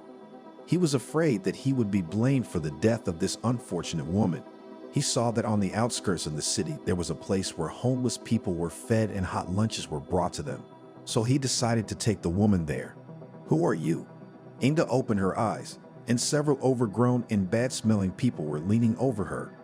We found you here, squeaked one of them. And who am I? She looked at her hands. She's not well at all, said an old man with a large beard. He might not have been an old man, but the look of him said so. Inga was lifted to her feet, dizzy and cold. She was shivering. Come with me. The same man held out his hand to her. Good. There was no tooth on tooth. Inge poured hot tea, so she joined the company. Don't you remember anything at all? Her new friends asked her. No, she shook her head and smiled all the time. Poor thing, everyone felt sorry for her. Everyone here was friendly. If food was brought in, pandemonium ensued. But when a cup of hot food fell into Inga's hands, she simply enjoyed it. She had a warm jacket. It was a few sizes too big, but it was so warm. Come on, a man called out to her. Apparently, he was not all right in the head either, because he kept telling everyone that he was an academician. With him, Inga began to communicate closely. They were always together, sleeping, eating. Where did you lose your fiancé? The volunteers laughed. Who brought hot lunches? None of your business, Inga answered them. Now she didn't look any different from her companions. She was wearing the same rags. It was impossible to walk in them, but no one offered her anything else. And where were you from? Sometimes Inga asked the boys, who were so kind as to pour tea and offer bread. From the city, they didn't want to talk to her. I used to live in the city too. The woman rolled her eyes. Good, they didn't believe it. In the evening, Steve, with whom Inga was always together, offered her a bottle. Where did you get it? The woman wondered. It's not there anymore. He squinted slyly and took a sip. Come on, Inga wanted to warm up. It was winter ahead. It was getting colder. After a short conversation, Steve suggested that Inga leave this company and live alone. Don't tell me you're taking me to your academic apartment, laughed the woman. Look at Hugh. What kind of academic would look at Hugh? He showed his toothless mouth as he smiled. But still, they made it. Moved closer to the city. Here you could beg by the subway and beg around caves. Well, aren't you sorry? Steve looked at his companion. Soon it will be winter. What are we going to do? Go to the basement? Inga asked him once. Why didn't you say anything before? Exactly, it's warm there. The man tapped himself on the forehead. They came to one of the houses. The cellar was open, not like in many other houses. They settled there for a while. Now Inga didn't refuse when Steve brought a bottle. Once she took not one sip, but two. What are you doing? He poked her in the chest. Leave me alone, the woman said in a drunken voice. Oh, you, he pushed her. Inga collapsed on her side, lay like that. Sometimes she saw the janitor sweeping the yard, thought that she could also. Maybe they would have allocated a place for housing. But she didn't dare to come up and ask. That's how she lived with Steve. What's up, old girl? He coming all stinky and wet. Where have you been? She was very hungry. He wanted to say something else, but he took a step, stumbled, and fell. Inga came out of the cellar. It was very cold. She wrapped herself in the same jacket that she had once gotten. The woman was walking down the street. Everyone was avoiding her. She was very hungry and warm. Inga did not know how long she wandered like that. She entered some yard. She wanted to find a cellar to warm up a little. She went to the entrance. It was very slippery. Inga didn't realize how she slipped and fell to the ground. What happened next is unknown. Selena lived with her mom. She wanted to get married or at least find a young man who would take her away from home. Everything was fine until recently when her mother brought a man into the house. "Mom, he's hitting on me," peeping in the shower, complained her daughter to her. "What are you talking about?" The woman didn't believe her. She was so happy that in her old age she had met a life partner. Her daughter had grown up. She was in college. It was time to think about her own life. "Find someone else," her mother told her. "Yes, you think that someone would be waiting for me around the corner?" Selena answered her sadly. "Well, let's get you an apartment." The woman offered the last argument she had. "You what? Where is the money from?" was surprised daughter. "Lenia said he would help," she parried. "Well, if he helps, then I agree finally. Her dream will come true, and she will live alone." As soon as the girl moved out, she began a completely different life. Now she could eat or not eat before her mother pointed it out, bring her friends to visit, and everything else. "Selena, you've blossomed," Mickey, who she had liked for a long time, told her. Like? She wanted him to go out with her or come and visit. Yeah, he didn't ask or say anything else. He just stood there silent. "Come and visit me," she plucked up the courage. "Why, and I will come," he revived. "So I'm waiting for you tonight," she blushed. At home, Selena cooked unpretentious dishes, expecting that the guy would come hungry, because students are all like that, and so he did. "Hi," he stood there glowing like a new dollar. "Come in," she greeted him cordially. The young people went to the kitchen. There the girl immediately began to put dishes on a plate. After that, they moved to the room. "Wow, you have parents, cot rented?" He looked around. "Yes, the mother did not want me to disturb her, did not want to talk about it, girl." "I see," he turned to her. "Why didn't you notice me before?" she asked him bluntly. "Did you see what you were wearing?" "I did, but in a different way," he laughed. "Fool," she turned away. "Do not be offended. I understand that you live with your mother. Most likely, it is her merit." He stopped laughing and put his hand on the back of the sofa so that a little touched the girl. "Okay, let's watch a movie. I made beer and chips." She got up, went to the fridge, and brought everything to the table. The evening was very heartwarming. Selena realized that she liked him for a reason. He was exactly what she needed in her life. The next day, Mickey was again at the girl's house. I missed him. She met him in a funny homemade suit. And me, he handed her a teddy bear. "Why did you spend the money? Already probably not enough." She hugged him. At that moment, the guy pulled her against him. She looked up, and at that moment, Mickey started kissing her. From that day on, the lovers never parted again. "Are you going to school?" she asked him. "No, I don't want to." He stretched his hands to her, and when they made contact, the girl found herself in bed with the guy. And they weren't going anywhere together today. "We can't do this. We're in our final year. We have to get our diplomas at any cost," Selena said. "Nothing is going to happen over one day." Mickey kissed her. It felt so good, so warm in his arms. She watched and couldn't believe they were really together. "Why don't we go visit your mom?" Mickey suggested it. "Are you ready to propose?" She was happy. "Why not?" "Not yet, though." He wasn't looking her in the eye. "What's the matter?" The girl didn't understand. "No, just," he spread his hands. Selena didn't want to take Mickey's mom to visit unannounced. She'd called, said they were coming over. Her mother had gotten excited. Then the girl let Mickey know about it. How exciting, they were going.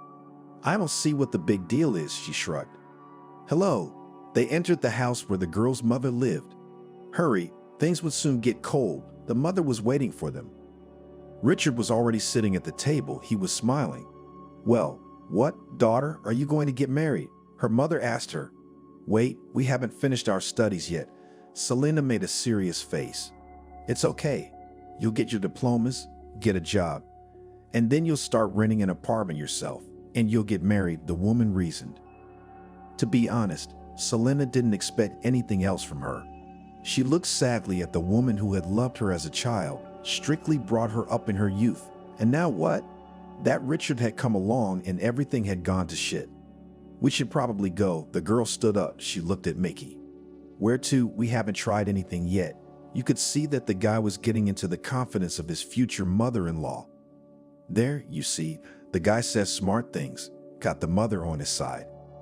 "Good." Sat back down Selena. After that, it was only Mickey who talked at the table. He talked about his academic success and everything else. In the evening, they finally left the apartment. Why did you want to go and visit them? Selena wondered. Just to get acquainted. It seemed like he was really telling the truth. Well, they came home. There was no mood to talk about anything. As time went on, school continued. Things with Mickey became monotonous. Before, they were always going out having fun, but now they were just sitting at home. Mickey, we used to have fun together at home, she told him. What's different now? He didn't understand. That was it. She couldn't help herself. That evening, the guy got up and left. Selena cried, tried to call him, but he didn't answer. What was going on in her life? Why was she like this?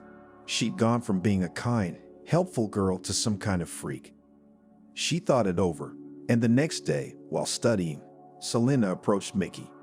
I'm sorry, I snapped. It's all come up, Mom, the house parties. She stood in front of him guilty. Come here, I'm sorry too, he hugged her. From that moment on, they had a different relationship. By graduation, the guy proposed to Selena. He became something else altogether. He'd go out at night, come back late. Selena felt sorry for him, thought he was depressed. Congratulations, she kissed her husband-to-be, both holding diplomas. And he was happy. A very different happy life was beginning, Selena thought. But it turned out that this happiness was only her own idea. When are we going to apply? She asked Mickey. I don't know, you want to do it tomorrow, he shrugged. Selena looked at him. He was always sad. Nothing was working out for him, or he didn't want to do anything. She found a job quickly. The pay was good. The staff was normal. That's it. There is nowhere to pull. Let's go to the registry office. One evening, she said to him. Come on, he followed her like a dog. Mickey, I can't take it anymore. Tell me what's going on. She couldn't understand it. It's okay. That's all he answered her. I can see something's happened to you. Selena stopped in the middle of the street. She didn't go anywhere that day. Mashka, hi, can I come over? She called her friend. Of course, she agreed. That evening, Selena and Maria sat in her kitchen and drank wine. The girl told and told. She was crying. She couldn't stop. What are you so killed? Sit down and talk. The friend was incomprehensible. What is difficult about it? He doesn't talk to me, Selena raised her tearful eyes. She got home late. Mickey was already asleep. The girl lay down next to her. Cats were scratching at her soul. That day started as usual, but how it would end, the girl could not even guess. Selena, we need to talk to you, Mickey told her at breakfast this morning. It's about time. She looked at him. I'm leaving, he said. What? She even got up from her chair. I have another. He lowered his eyes to the floor. Mickey, don't lie to me. Tell me what's wrong with our relationship. She couldn't believe it. The night you and I had our fight and I left, I met a girl at the bar. I don't know how it happened. We were drinking heavily. We went to her house. That's where it happened. After that, she started calling, I answered. He told it like he was being interrogated. So, if you don't want to, you don't have to be with her, do you? She couldn't understand what was happening. She was dizzy. She's having my baby, he said at the end. God, how could this happen? Selena cried. Mickey was packing his things, and Selena was getting ready for work. She was walking down the street, and she didn't realize how just like that, in an instant, her happy life had been blown to pieces. At the office, she went up to her floor. Her co-worker friends were there, all friendly. They were acting strangely that day. Selena, come in to see me, her boss called out to her. Yeah, she came to see her. You see, there is a redundancy and I have to fire you because you are new. You have just arrived, said the boss. And Selena's ears were ringing so loudly that she couldn't listen anymore. She gathered her things, which weren't much, and went home. It was cold outside, but she didn't feel it. When she approached her driveway, she saw a homeless woman lying in the snow. At first, the girl passed by. She didn't want to get involved. But when she entered the entrance, she stopped. And it's me, she said out loud. Today, I was thrown out on the street like that. First by a guy and then at work. She turned around, walked out of the entrance, and approached the poor guy. Can you stand up? She leaned over her. When the woman did not answer, she dragged her into the entranceway, which she managed with difficulty. The snow was easy, but then the hard part began. Selena was exhausted to the point of tears, but she did it. The woman was warm now. I hope you are doing well. She got up and walked. She heard the woman moan. Are you very sick? Said the girl and took a few more steps. Help, said the homeless woman to her. And where did all this come from today? She came back. Can you get up? Again she repeated her. She realized that she could not drag her to the floor. Give me your hand. Inga couldn't open her eyes. Everything was spinning in front of her. Get up. Selena grabbed the railing so she had a foothold and gave her other hand to the woman. She somehow got up. Selena, overcoming her disgust, led the tramp to her home. I'll do a good deed. Maybe karma will get better, she said aloud. At home, she put the old woman on a chair and brought her some water. When the woman took off her shoes, the landlady plugged her nose. God, when was the last time you bathed? She asked rhetorically. Is there anything hot to eat? The woman asked. Now come in. The girl even liked the whole situation. Now she would come home, would be alone, crying, suffering, remembering, and so, at least some company and no time to think. Inga took off her jacket, which had grown attached to her, and followed the girl. Here, the soup, yesterday cooked, she said, and then thought that she probably ate worse, smiled. Inga ate the soup as if she had never tasted anything better in her life. Take your things off, I'll throw them away and find you something else, Selena asked, because when they got into the warmth, they started to smell so fragrant it made her eyes water. Wow. She saw the scars on the tramp's body. You've been through a lot. Don't mind her. Inga was standing in front of her completely naked. Who did that to you? Selena got up, went to the room, brought a robe, but did not give it back, but made the old woman go to wash herself. Why did you let me in? Inga asked the girl. I could steal something from you. Take it. She waved her hands. No, I don't need anything. Thanks for everything. Can I have my jacket back? She got up from the chair. No, I will not let you go anywhere. The landlady realized that today in this woman she found salvation from her suffering. You have a husband, children. How will they understand all this? Asked Inga. I have no one. At this point, all the pain came to her throat, and she burst into tears. Don't. Inga wanted to approach her, but she understood that she could be unpleasant to this young person. It was all right, and she began to pour out what had happened to her. Everyone's life is hard, Inga said. Yes, I would never have thought that this could happen to me. The girl sobbed one last time. It seemed that all the resentment that was there came out with those tears. Maybe I should go after all, Inga asked. No, stay. Live a little. Tell me your story. It will be easier. At some point in her head, a stray thought flashed through her mind. What if she just lacks a caring mom who could listen to her in the kitchen and feel sorry for her? Thank you. You're a very kind person, the woman said. Selena made her a bed on the floor and lay down on the bed herself. They did not speak again that evening. Both were exhausted. They went to bed. In the morning, Selena didn't need to be anywhere else. She got up and smelled the smell from the kitchen. What are you doing here? She walked in and saw the cheesecakes on the table. She took one, and though it was very hot, she took a bite. Eat. Don't hurry, said the woman gently. Who brought you here? Laughed the girl. I don't know, and you to me? Inga sat down opposite her. We didn't even get acquainted with you yesterday, the landlady said. My name is Inga, said the woman. And I'm Selena. Tell me what happened to you, she asked. It's a very long story, sighed the guest. I don't need to go anywhere. I'm in no hurry, I think you are too, laughed Selena. Okay, nodded the one. It started a long time ago. How long? Selena began to speculate in her mind. If she looks like that, then how many years has she been suffering? Not as long as you might think. Inga smiled softly. Okay, I'm listening, nodded her interlocutor. About 30 years ago, gave out the woman and looked at the girl's reaction. What, you were young then? So you are not so many years old. Why then? She shut her mouth with her hand. I met my future husband, she began to tell, and got to the point where he came back from prison. What? Straight cut off? The girl looked with big eyes. I don't know. I didn't go into details. Only after that I had hell on earth. As soon as my husband and son did not mock me, she tilted her head. A stingy tear rolled from her eye.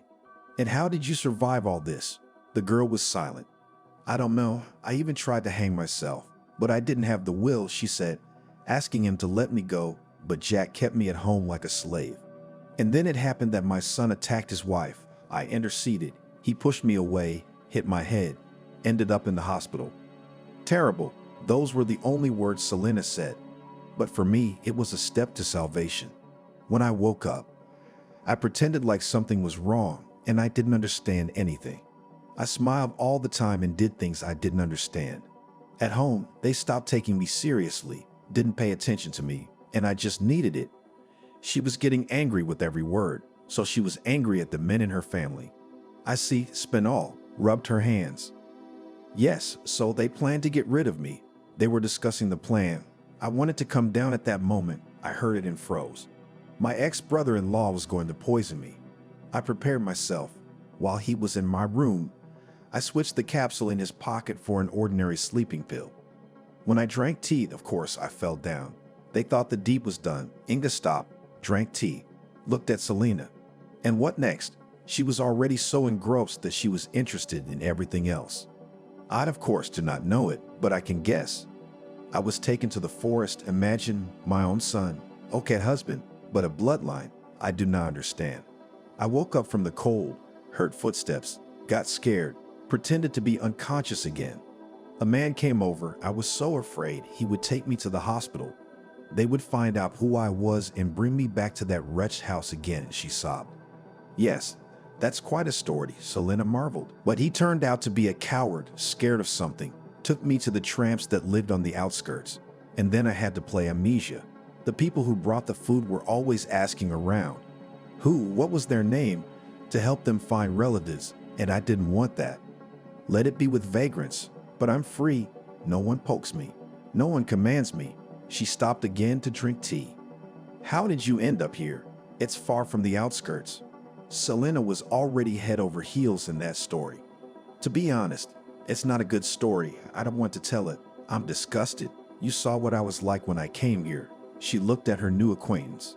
Stay here. I won't tell anyone about you, said Celine. I need your help, Inga asked. Sure, whatever you want. The girl turned to listen. Need a good lawyer, I later, but I can pay. Waited for an answer after this question. I have one acquaintance. She remembered about Richard, Mom's boyfriend. He was just engaged in legal affairs. If you help me, you won't regret it, the woman said. All right, I'll try to talk him into it, the girl promised her. After that, everyone went about their business. Selena left the house after a couple of hours, and Inga just sat in an armchair and read a book. She thought everything over. The main thing was to get help, because Jack could do a lot. He agrees. Selena came home. What did you tell him? Inga wondered. Nothing of what you told me, just pressed on pity, admitted the girl. Well then, the war begins, clenched her fist, the one who had been bullied all her life. There was so much anger at the native people that even words cannot express. Richard, when he came to visit, he doubted for a long time that this client would be able to pay him. But he liked the story so much that he decided to take the case. You and I will file a statement, indicate there that they abused you, tried to kill you, and everything else, asked the man. Yes, that's right, she agreed with him. Do you have any witnesses to any of this? It was important. Yes, the ex-sister-in-law. The doctors can give extracts with all the references. Inga began to enumerate. Great, consider it a done deal. He snapped his fingers. The case had begun, but Jack and Arnold didn't know it yet. After they took the mother and wife out into the woods, they waited a few days to report them missing. When this happened, the son began to tell them that his mother, with her sick head, kept asking to be taken to one place or another. He was asked to show these places. First, they went to the market, then somewhere else, and the third object was the forest. But no matter how many times they looked, there was no body. Did the wolves eat her? Arnold wondered when he talked to his father. Nothing. Soon time will pass, they will consider her missing, and we will still get the inheritance, his father reassured him. Of course, without a death certificate, no one would give them anything. They lurked and waited for the time to pass when the woman would be reported missing. Why don't you find out anything? Arnold was nervous. Why should I go to the trouble? His father didn't understand. Their hands were tied now. They had to sit quietly to keep themselves uncovered. The doorbell rang. Jack got up and went to open it. On the threshold stood a solid man. "Hello, my name is Richard. I represent your wife, Inga." He said everything at once. "What wife?" "She disappeared a few months ago." The man stood looking at him. "I don't know. Here is her statement. She instructed me to sue you and to handle the case." The lawyer spoke politely. "I don't understand anything. Come in." You could see how the hands of the master of life trembled. "Here, you can familiarize yourself with everything here." He held out a folder with documents to Jack. Arnold was curious too, so he came over. "It's all the ravings of a madman," he said. "My wife has been having trouble with her head lately." "That's not true, and the doctors can confirm that she's fine." He pulled out a certificate. "What's going on here?" The man turned to his son. He only shrugged his shoulders in response. "Well, I've notified you. The lawsuit has been filed. Wait for the summons. I don't advise you to run away." Richard smiled before leaving. "And what? Tell me, what were their faces like?" Celine couldn't wait for the man. Though she disliked him, it didn't matter now. "What do you think?" He laughed. "Can you imagine? They are sitting waiting for the inheritance to pass into their hands, and then on top of that, the lawsuit," laughed the girl. "Stop it. He who laughs well," said Inga. She sat and listened to Richard. She had the same joy in her soul, but she was not used to show it. "Great. I think we're in a winning position." The man said goodbye to them and drove home. "He's nice," Inga said. "And what he takes you all for," snorted the girl. They waited for the lawyer to call. The woman needed clothes to look decent at the trial. Selena decided to splurge. She trusted the lady. The hearing was scheduled in a month. When Jack saw Inga, his eyes almost popped out of his orbits. She wasn't as beautiful as she used to be, but she held herself with pride. "Mother, how can you slander your own son?" Arnold shouted at her. "And when you beat and humiliated her, did you think about it?" Selena put in her word. "Who are you? Who are you anyway? You've got your mom's money, so you made it all up." They shouted until they were stopped. Richard was the one who had it all in his hands. The men were sentenced to 12 and 13 years. They kept their heads down and sat like that for the rest of the trial. "I'll get out. I'll kill you." Jack turned to her and gestured it all away. "No way," Selena reassured Inga. Arnold was crying. He didn't want to go there at all. He was weak, especially, and his father wouldn't be around. True to form, whispered his mother as he walked past her. "By the way, why didn't you mention Carlo, your son-in-law?" Selena asked her when they were already out. "He was a pawn like many in their game," the woman muttered. "What will you do now?" the girl asked. "Invite you to visit me." Inga was happy. They had come to this big house that she had dreamed of so much when she was young. Now she hated the place. "Wow," Selena walked around admiring it. "Baby, don't you think you're getting fat? Or is it something else?" the woman asked her. The girl stopped, she thought, counting to herself. It can't be. She looked at the woman as if the woman had told her some universal secret. "We should get it checked out," Inga advised her doctor. As Selena left, she would be gone for hours. The woman sat down at the phone. "Julia, hi," she dialed her daughter's number. "Mommy, you can't imagine how much I've missed you," she cried into the phone. "Come home, now everything is calm here," said and smiled the mistress of a huge fortune. "With pleasure, but I'm not alone," she stopped talking. "Okay, I'll accept anyone," laughed Mom. After that, she did not calm down and called Diana. "You?" She couldn't believe her ears. "Can you come over?" her ex-mother-in-law asked her. "I'm not going to your house anymore." The girl began to refuse. "Come now, it's my house," reassured her Inga. "If so, then wait," promised Diana. Selena returned happy. "Even if it's just a small piece of Pasha's life," she said to her new good friend. "Will you stay?" the woman asked her. "What are you suggesting?" The girl couldn't believe it. "Soon all my dear people will gather. You will give birth. A grandchild will appear." She touched her stomach. "I had to pick up a homeless woman in my yard." Selena couldn't believe it. "What's the big deal? Kindness is always reciprocated with kindness." Inga hugged her. They began to clean the huge house, which had not been cleaned for many years. A lot of things had been thrown out, rearranged. "And let's make separate rooms for everyone," the landlady suggested. "What do you mean?" The girl didn't understand her. "A nursery for the baby, a bedroom for my daughter with a young man, a boudoir for my former daughter-in-law, and for you too." Inga was glad that now she could do everything here as she wanted. I don't believe in all this at all, was still fascinated by Selena. Richard and his wife were also invited to celebrate the housewarming. Julia came with her fiancé. The latter took along a friend who had dreamed of seeing Russia all his life. Diana was also here when Inga told her everything. She couldn't believe it, that it was true. "Selena, can I talk to you?" Michael said in very bad Russian. "Yes, what did you want?" She turned and walked over to him. "Why you?" He corrected her. "Okay," she blushed. "You are very beautiful," he complimented her and led her into the garden. "Are you asking to stay here in our country?" She was joking. "What?" He didn't understand her. "No reason. I'm joking," laughing, she smiled. "You'll make a good couple." She approved of Michael's choice. "Well, how are the rooms?" Selena couldn't wait to find out, because she'd done everything with her own hands. "Great, especially mine," Diana smiled. "Here's what I want to tell you, friends," stood up from the seat Inga. "All invited here can stay here to live. I will not interfere." "It's embarrassing," said Diana. "It's okay. You've suffered so much for my son. You need to live like in paradise," said her former mother-in-law. "What about you?" Richard asked Selena.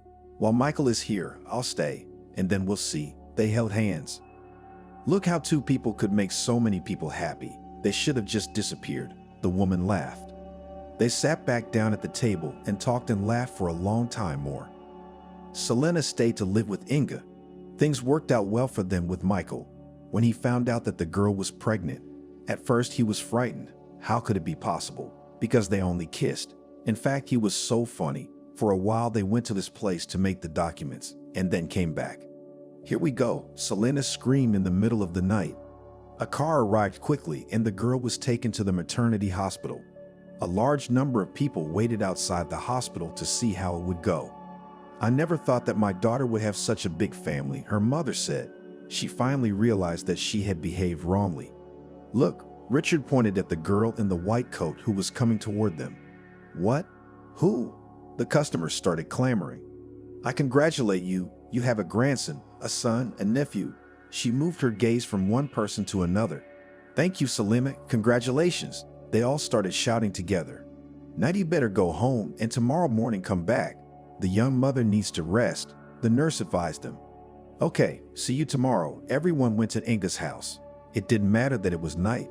Now this group was so united, stronger than some family ties. "My dears, I invite you to the table." They entered the hall of the big house.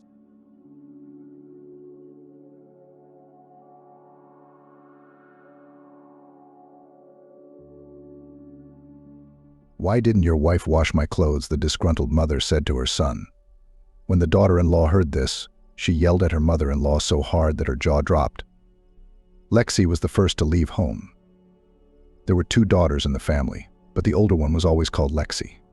The younger one, Gloria, gloomily thought her parents were sucking up. Lexi was different in personality, inheriting nothing from her mother and father. Maybe she'd been taken in an orphanage or even switched midwives. Parents are creative people, not of this world. Both artists. The house is a creative mess. Gloria herself saw her father thoughtfully stirring soup on the stove with a brush handle. The family's money is lean and mean. Then they buy a painting, and then the parents and their friends go to a cafe. And the next morning they divide a couple of bags of Nescafe into 4 cups by the number of family members. In the evening they eat empty potatoes, just boiled and eaten. Lexi, on the other hand, had an iron grip on her life and her routine. She knew exactly what she wanted. Pretty girl, natural blonde, looks like silent movie actresses. A lady like that doesn't seem to care about her career. If Summerall found her, put her in a castle, she'd be in her place. But at the same time, Gloria thought Lexi had a chicken brain. In school, her sister's B's in all subjects were so rare that it was time to celebrate in a cafe. C's were given to her because D's would get her not only Lena, but also the teachers. And where to go after graduation with such performance? The parents had no time to take their heads in their hands, but Lexi put them in front of the fact. "I'm going to Penavembury to live and work there." "But who's waiting for you there?" Mom blurted out. Lexi looked at her like she was clueless. "Not staying here? What kind of life is there?" And her parents had already thought of everything. They'd made a plan. Lexi would marry one of her many suitors. She'd be followed by the sons of wealthy parents. The daughter's life would be secure. You can graduate from Yellowberry. If it's a fee-paying department, they don't expect much ability from students. Her parents would grow old, and Lexi self-confident, never complex, able to put anyone in their place would be their support in their old age. She'll look out for their interests. But everything turned out exactly the opposite. Lexi arrived in Pennsylvania, got off the train and went to the Glory area, a huge shopping mall shining with lights. She was sitting on a bench in the middle of all this splendor and drinking coffee when a woman came up to her and asked, "Do you need a job?" Lexi was a saleswoman for a short time, and after 2 months she moved to a sports club as an administrator. She had an affair with someone. Her parents realized their daughter wasn't coming back. And not her, but they should help her at first. There was no money at the time. I mean, absolutely. So they took in my grandmother, my mom's mom. They sold her apartment and her summer house. They used the money to buy Lexi a place to live in Pennsylvania. Find something in the suburbs, so it would be cheaper and a separate apartment. Lexi said, "No, I want downtown." Downtown was enough money for a 10-foot dead room. Not with some grandmother's repair, but one with no floor was necessary to lay boards, to wash the walls from black mold, and to keep the windows open for a week. Then, maybe, the smell of booze will go away. In the past, a scientist who had drunk himself into a bit of a lunatic had lived here. Many times they wanted to evict him, but his students, influential people, interceded and the professor was left alone. The rest of the apartment was in slightly better condition, but it was also scary to look at. Lexi only had 2 neighbors, an intelligent old poetess and a young girl student, orphans. Parents died in a car accident. When they split the inheritance, they split the apartment. Sanka got a room in a communal apartment. Having got acquainted with the neighbors, Lexi's parents somewhat cheered up. Now the repair seemed to them not an impossible task for creative people, but an act of charity, an opportunity to do a good deed. Bringing the apartment to the bare minimum would not only benefit their daughter, but also an old lady and a student who had no one to take care of them. The helplessness of both was striking. The old woman seemed to be on the gramber of marasmus, and the student was a kindred spirit, a jewelry artist in the future. Late at night she burned light in her room, made simple jewelry to have some income to the scholarship. After her parents provided her with a room, they thought they owed her nothing more. Lexi's parents sold the paintings, the most precious to their hearts. Before, they wanted to keep them for themselves and then pass them on to their children. There was only one painting left at home, a portrait of her mom, painted by her father. Mom was very young in it, younger than Lexi is now. Other artists didn't like the work. They said it was too primitive, too head-on. A girl in a blue knit dress standing near a birch tree. Her blonde hair is loose. She looks down. She's thinking. "What can you say, such, Amanda," Daddy's friend said condescendingly, and added, "You can draw swans on the pond and kittens in a box. People will buy them in village houses. Just don't ask too much." From then on, Gloria thought that there were no trees prettier than birches, no outfits better than blue dresses, and no girls prettier than her mother. Leaving Gloria in her grandmother's care, her parents spent the entire vacation in Pennsylvania. The money was enough only for materials. To hire professionals is no longer on what. So the parents rolled up their sleeves and did everything themselves: whitewashing, painting, tiling. When the apartment was poor but clean, her parents moved Lexi here. But she stayed only a few months. All this time she was moving toward the goal she saw so clearly in herself and her family did not see. Lexi got married and moved in with her husband, albeit in the suburbs, but in a mansion. The luxurious house made it easy to put up with the distance, especially since Lexi had her own car. What about the room? Lexi's parents asked her when they arrived at the wedding, "Will you sell it?" Young people today will do that. They're willing to downgrade their homes to go to Zagrembertsu and flood the internet with photos. "No," Lexi said, "no selling. It's our families to keep, no matter how life turns out." Parents are dreaming. Now they'd take a youthful dip once a year, come to Pennsylvania to paint, architecture, northern nature, and also can, holding hands, wander the streets, go to theaters, sit in outdoor cafes. Gloria asked, "What about me?" Gloria was an honors student, so her parents had a program for her. She would graduate from high school and go to an institute. There was only one in the city polytechnic. But it used to be that engineers were pitied and made jokes about their small salaries. Nowadays, a man with a technical diploma is a valuable manpower. Gloria will get a diploma, get a good job, find a promising young man among her colleagues. Gloria's point of view was resentment and injustice. Everything was sold for Lexi, nothing of little value was left at home. And she, Gloria, by the way, had to live with her grandmother in a room to put up with her age. So Lenka got Pennsylvania and a millionaire, and she got an institute with math, which she never liked, a dirty factory the city was choking on its emissions, and a nerd as a husband. And then for her to look after her parents, since she is the youngest daughter, and under the side. Lexi is good, if the money will send. And the decision matured instantly. In the evening, Gloria told her father and mother, "I'm going to Pennsylvania now. Do we have a room there?" "We do. That's where I'll live.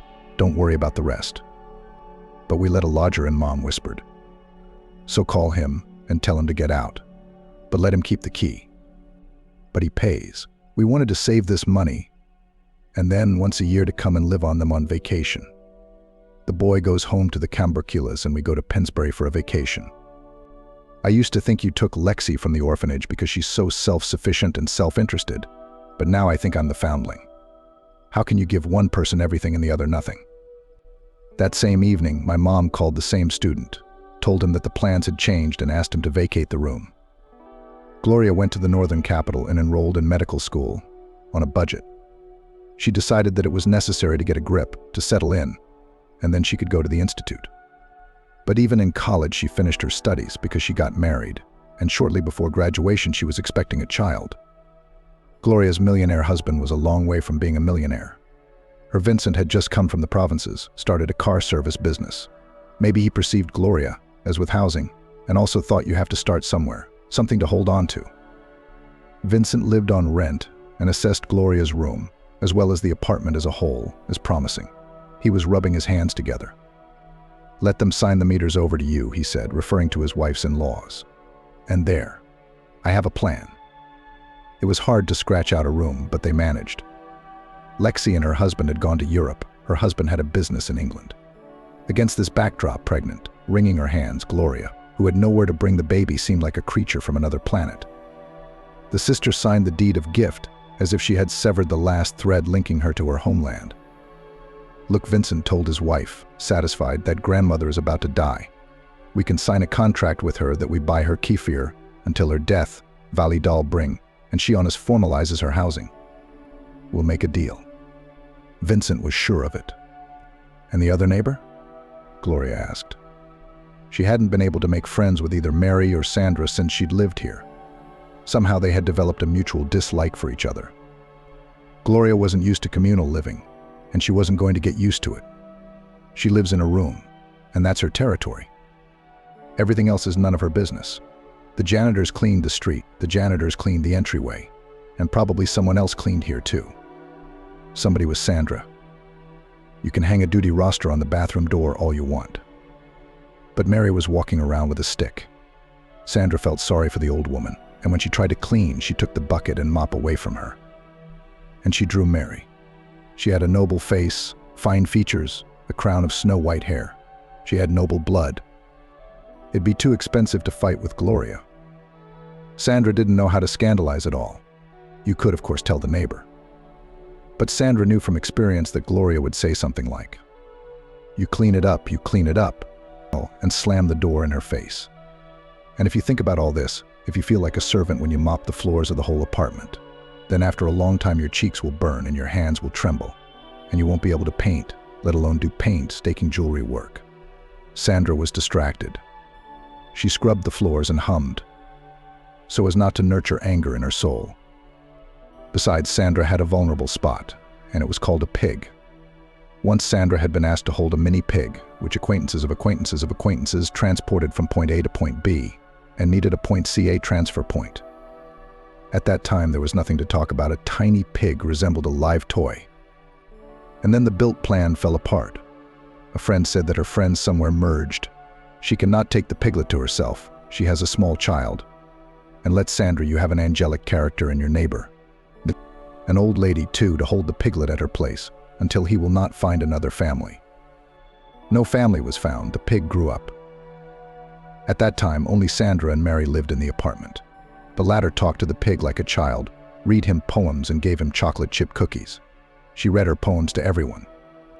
When she had the strength, she'd go downstairs. She'd stand on the boulevard and read to passers-by. The poems were good, but people got lost. They searched with their eyes for a cap, a bowl, where they could put their money. The bravest tried to slip bills into little lace-gloved hands. Mary lifted her chin. The poem is my gift to you. People should give each other the most precious things. Only then will this world stand. The pig, whose name the old lady had chosen Sergo, walked on a leash like a dog. He was very clean in general. Sandra, who knew that sooner or later there would be neighbors who would demand that Sergo be evicted, was carrying an extra load. She became a volunteer cleaner. And if she rebelled against the fact that she had to clean the communal apartment every day, then only in the shower. So what about the other roommate?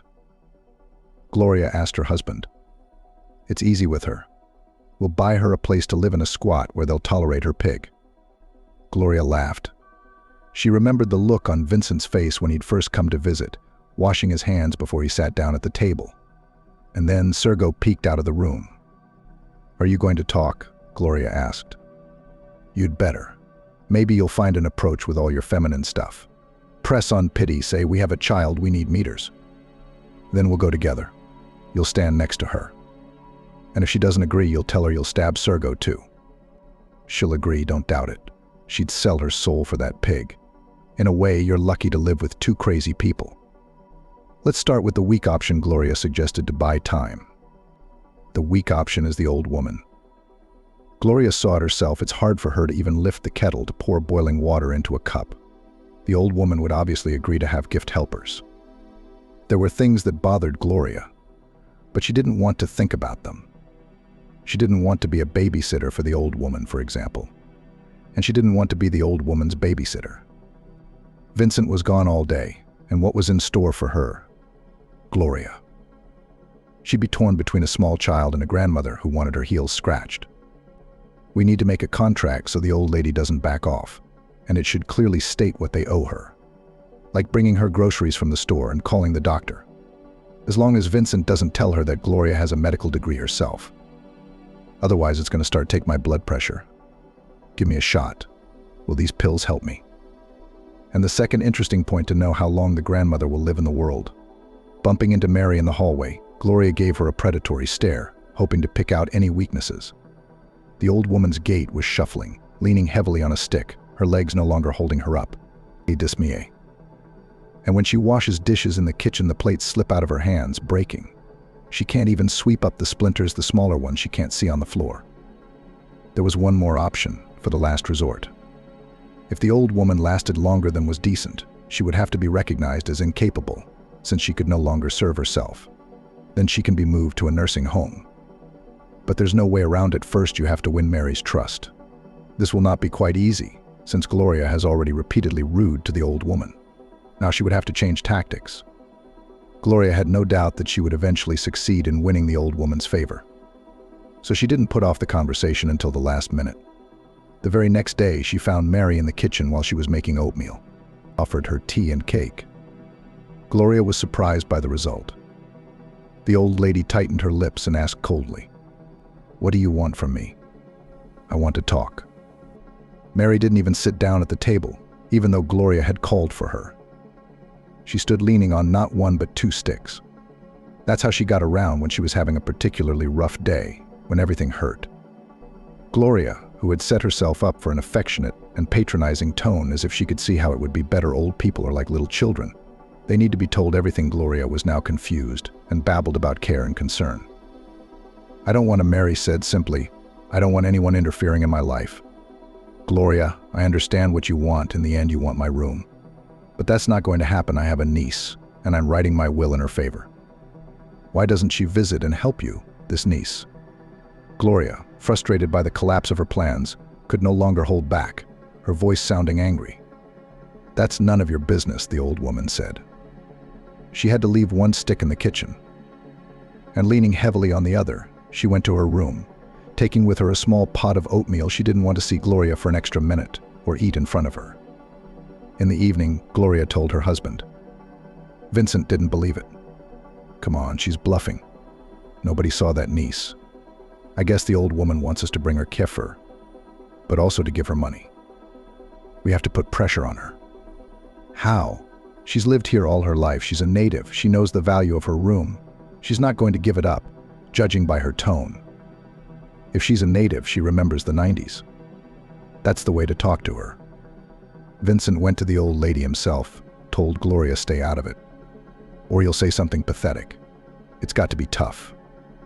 He came back about 20 minutes later. His shirt collar was unbuttoned, his neck was sweaty. He hadn't been a guest, he'd been in a bathhouse. She's so old, she's not afraid of anything, he answered Gloria's mute question. What can you scare her with?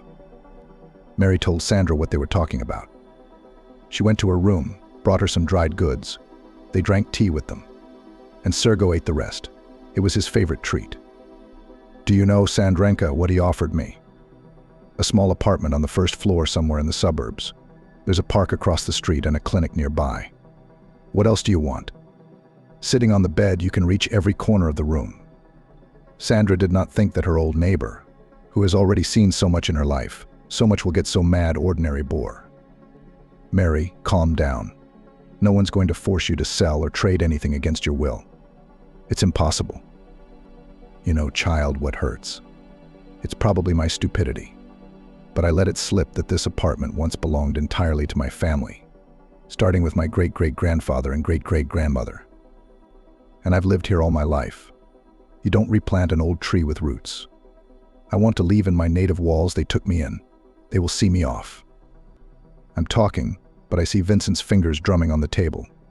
It's all lyrics to him, cheap foreign lyrics that don't cost a penny.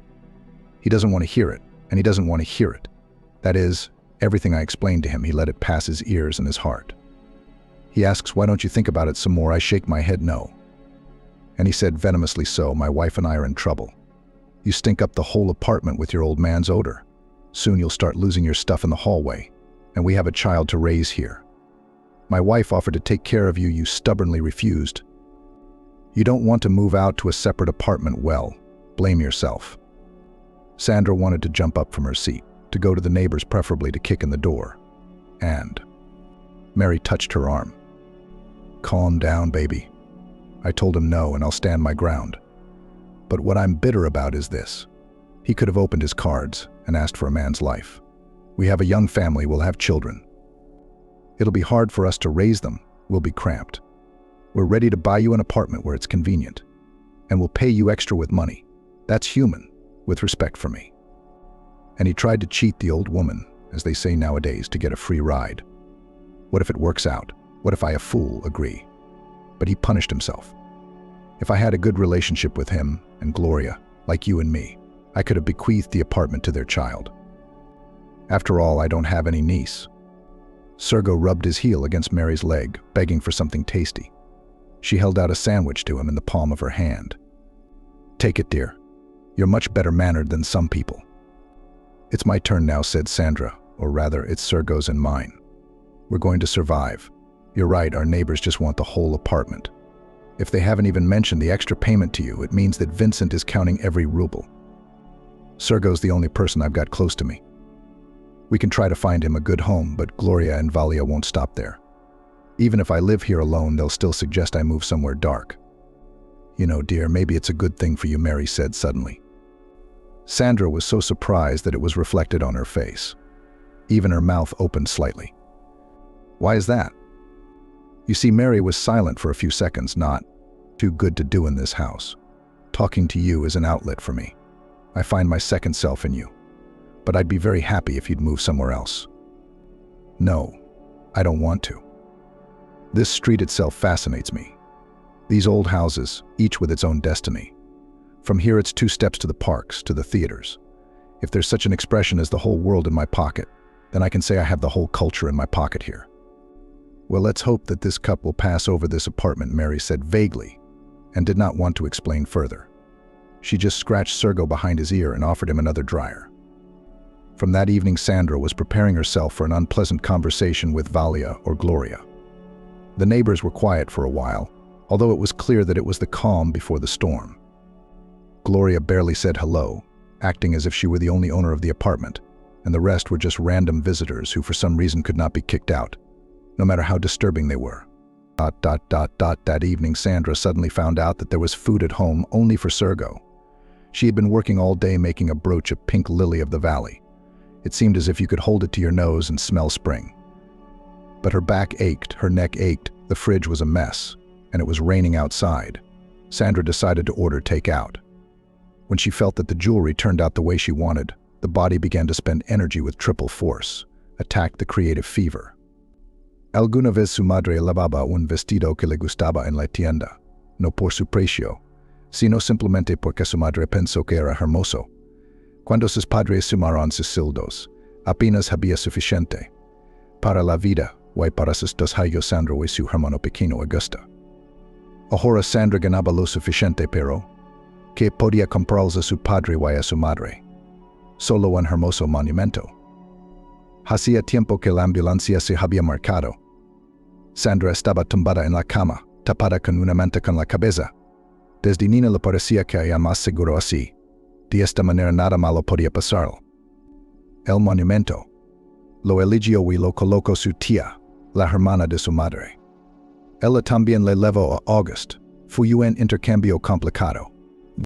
La tía de los padres, de 3 habitaciones, y la de Sandra, de una, se intercambiaron por un piso de 2 habitaciones para la tía, que se quedó con la custodia de August, y una habitación para Sandra. La chica estuvo de acuerdo de inmediato, después de haber aprendido que iba a vivir entre las antigüedades legendarias. Y ahora mirar por la ventana en las paredes amarillas tristes con el sudor y un patio donde crece una sola brisna de herba. Tolerar el barrio de Gloria con valía y limpiar todo el apartamento. Incluso cuando sus vecinos no le decían ni una sola palabra, Sandra podía sentir las vibraciones venenosas que provenían de ellos. Es duro estar cerca de gente que quiere que te hayas más que nada en el mundo. Había 2 opciones. La primera era retirarse. No se quedaría sin un lugar donde vivir, ni siquiera gente como sus vecinos pensarían en eso. Por su habitación Sandra podría conseguir un apartamento independiente en algún lugar de las afueras para cerrarla por detrás de sí, y sin cocinas ni baños compartidos. Pero no será por muchos años luego agudizar la humiliación que tan fácilmente se rindió bajo la presión de la gente grosera. Les proporciono condiciones. La segunda opción es luchar. Ponga Sergo en buenas manos, a fin de no dar a los vecinos triunfos. El cerdo es un pura sangre, tiene documentos internacionales. Él puede ir al extranjero, a diferencia de Sandra. Ella no tiene pasaporte. ¿Qué pasará después? Gloria y Valia ocuparán la habitación de María. Tarde o temprano ocurrirá. Aunque haya que esperar a que la vieja se vaya. Los vecinos se esparcirán en un banquete para conseguir esos metros. Y Sandra se quedará sola en un campo hostil. Volverá a casa y sentirá cuánto la odia todo el mundo. Tendrá que encerrarse en su habitación porque Sandra nunca aprenderá a escandalizar. No tiene ese gen del escándalo en su programa interno y no tiene dónde sacarlo. Sergo percibió el estado de ánimo de su ama. Cacareó sus pezuñas sobre el parque y hacían ruidos tintinantes y estrepitosos. Y empezó a mirarla ansiosamente a la cara, como si fuera un perro y lo entendiera todo. Luego la suegra. ¿Cuál es el problema de aguantar a un hombre durante una semana?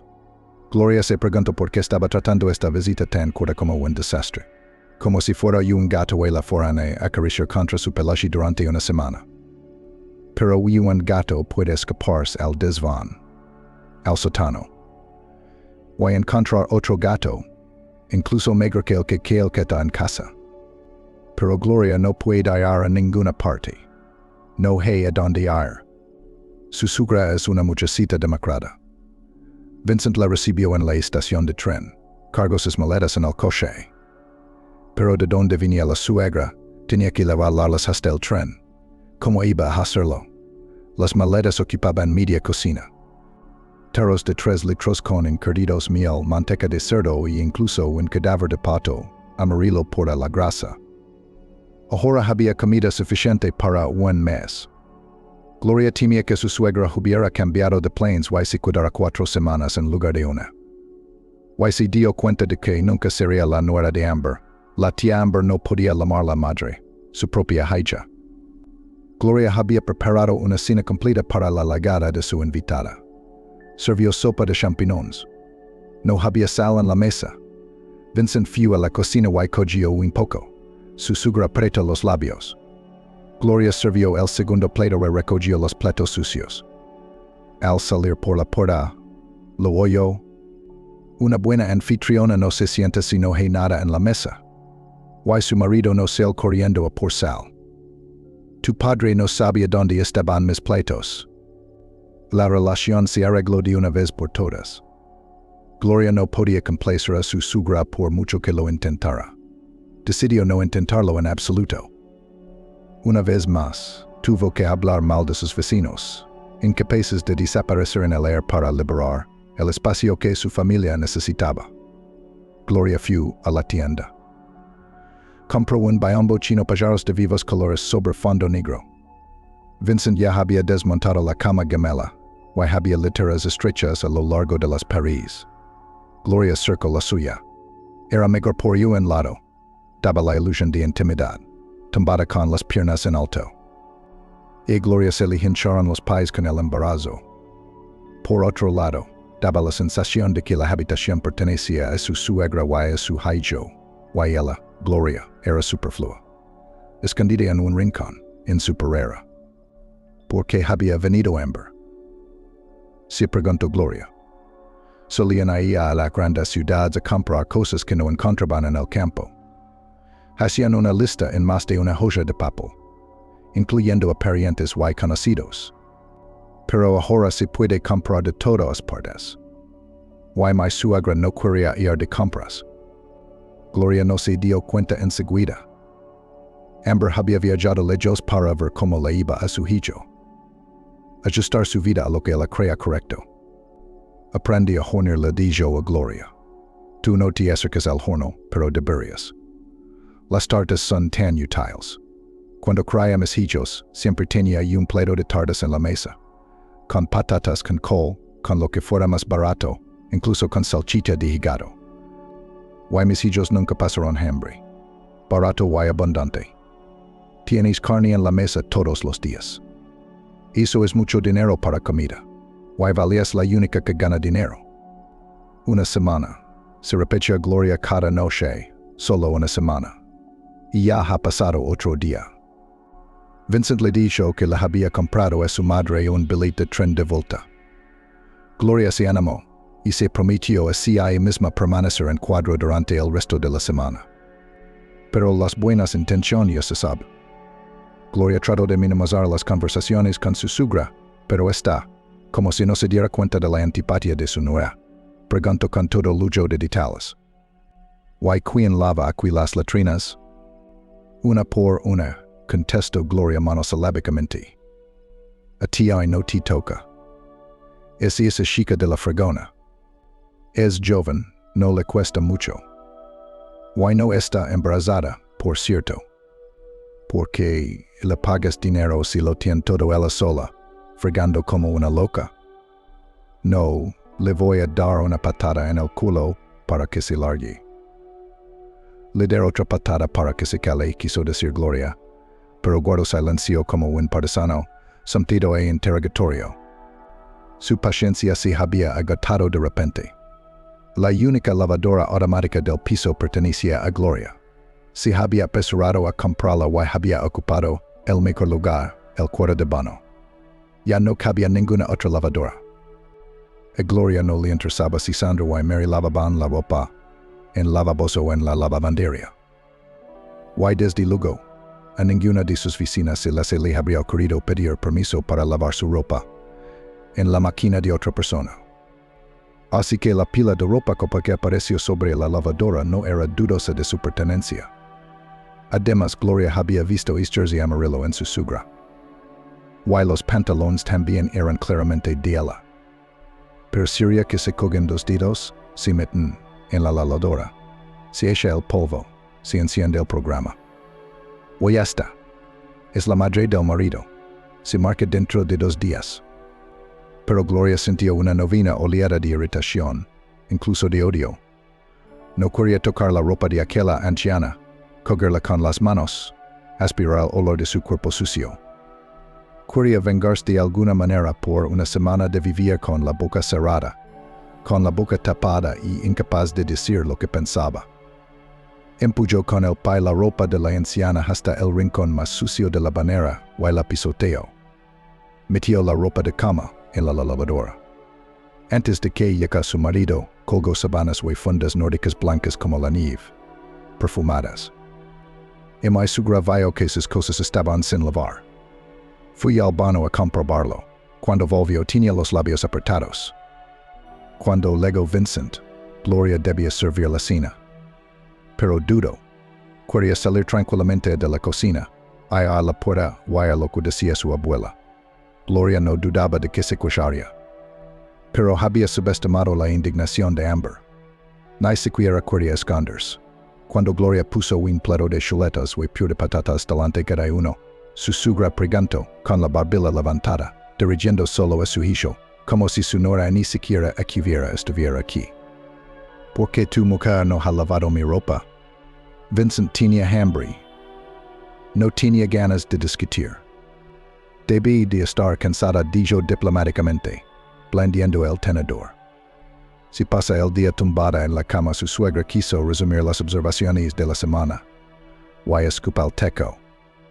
¿Why le cuesta poner la colada? ¿Por qué? Ahí es donde Gloria se salió por la tangente. Porque no soy lavandera, dijo con una sonrisa que podía eclipsar al sol, por lo que tenía de oriente, porque tú hijo y tú vives en mi casa.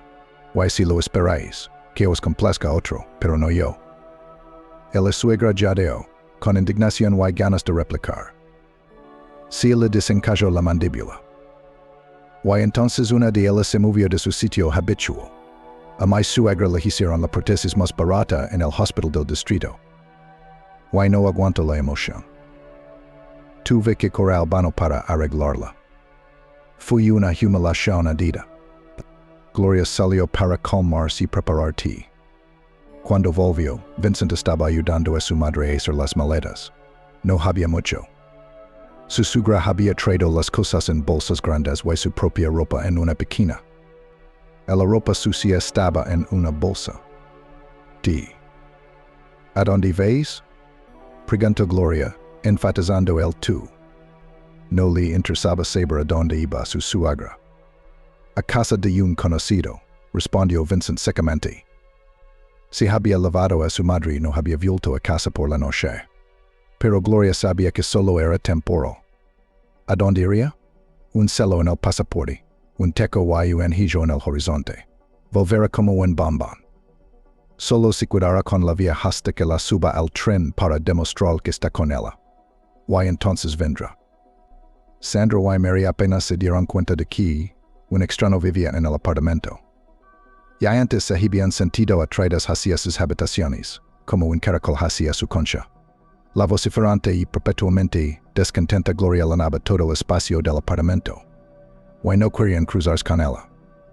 Sandra estaba sentada en la cama, acariciando a Sergo, cubierto con una manta de cuadros escoceses, rascando el cuello.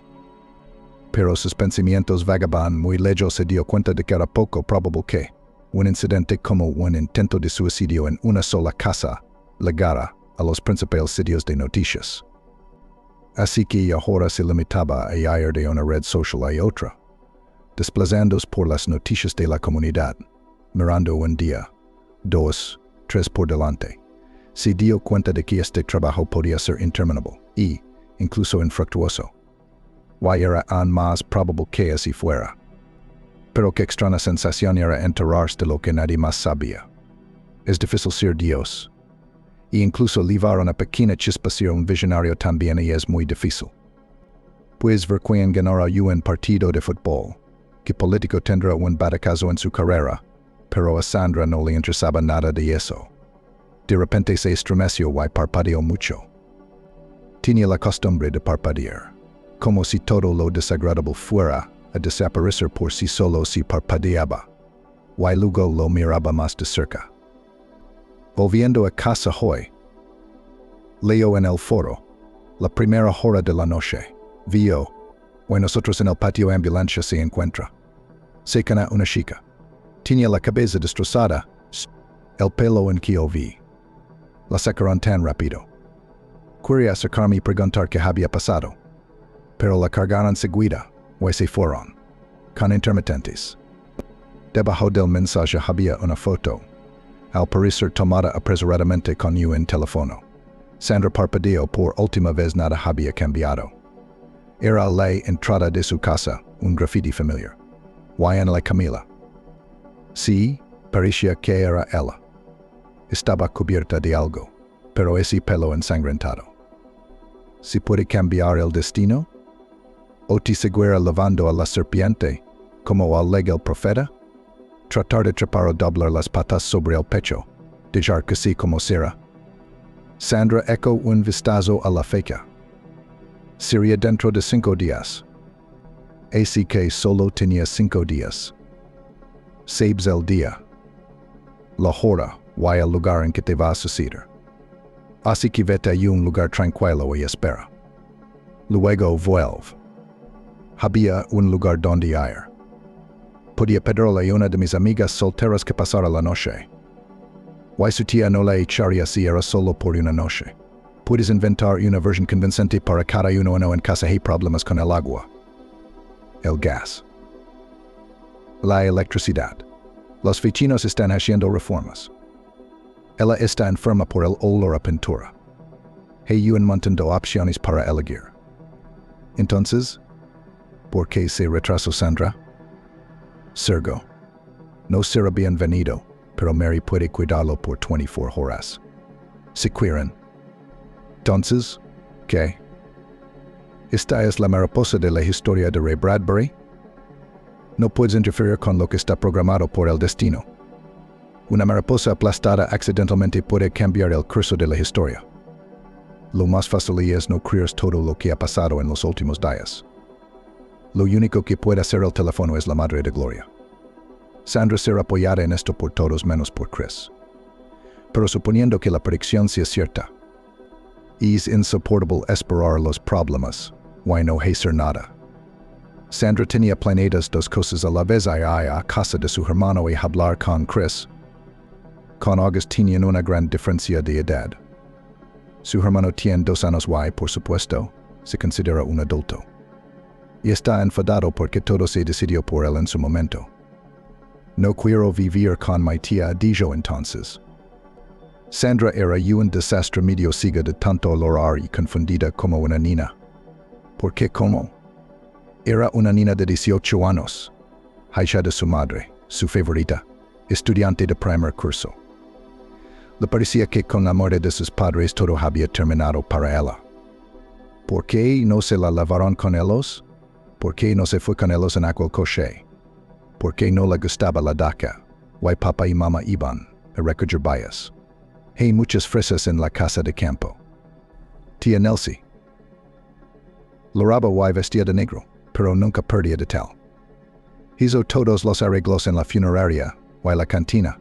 Ordenó una cena conmemorativa y pasteles. Se apresuró a organizar el alojamiento.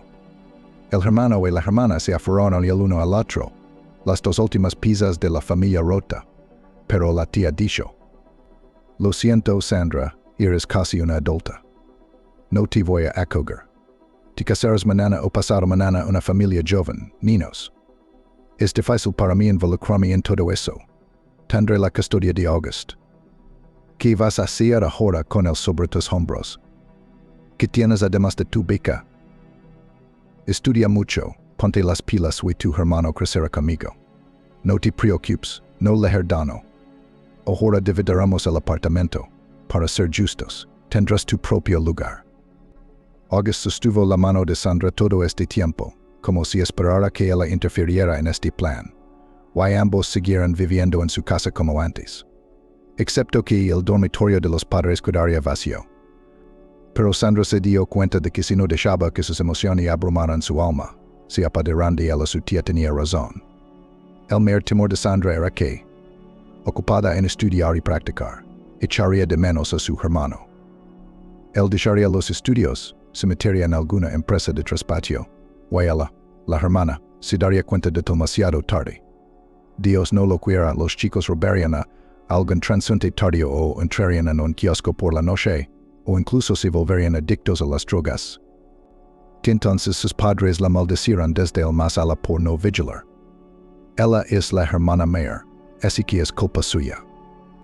Ella tía Nelsie trabajaba como contable en la oficina del distrito aunque no tenía hijos propios, pero no era ajena al proceso educativo. August, entonces todavía muy joven, no podía decidir nada por sí mismo. Pero el hecho de que su hermana se diera ante su tía, lo tomó como una traición. Durante mucho tiempo después no quiso hablar con Sandra cuando venía de visita. Solo últimamente se había ablandado un poco. Había algo parecido a la antigua relación entre ellos. Ahora Sandra no quería subir al apartamento de su tía. Llamó a su hermano y lo citó en el patio. Sandra lo vio al salir de la entrada y no pudo apartar los ojos de él. Estaba claro que Augusto llegaría a ser un chico guapo, pero lo más importante era que se parecía tanto a su madre. Se cree que los niños se parecen a sus madres y las niñas a sus padres. Ahora Sandra y August ven el uno en el otro un reflejo de sus padres, que ya no están. ¿Qué haces?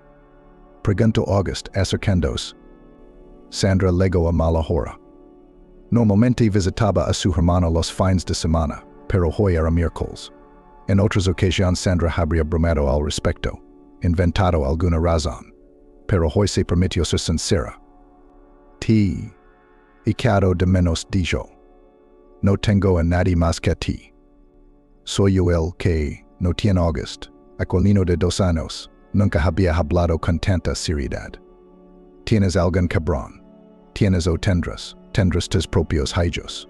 Yo, mi tía no vi la hora de que termine el 9º grado y me vaya a alguna universidad. Eso es todo, él es libre. Yo, el ejercito, luego el resto de mi vida. Tal vez entonces cuando termine de servir manda a mi tía al infierno no estar solo, pero por ahora. Para asombro de August, su hermana la abrazó con fuerza.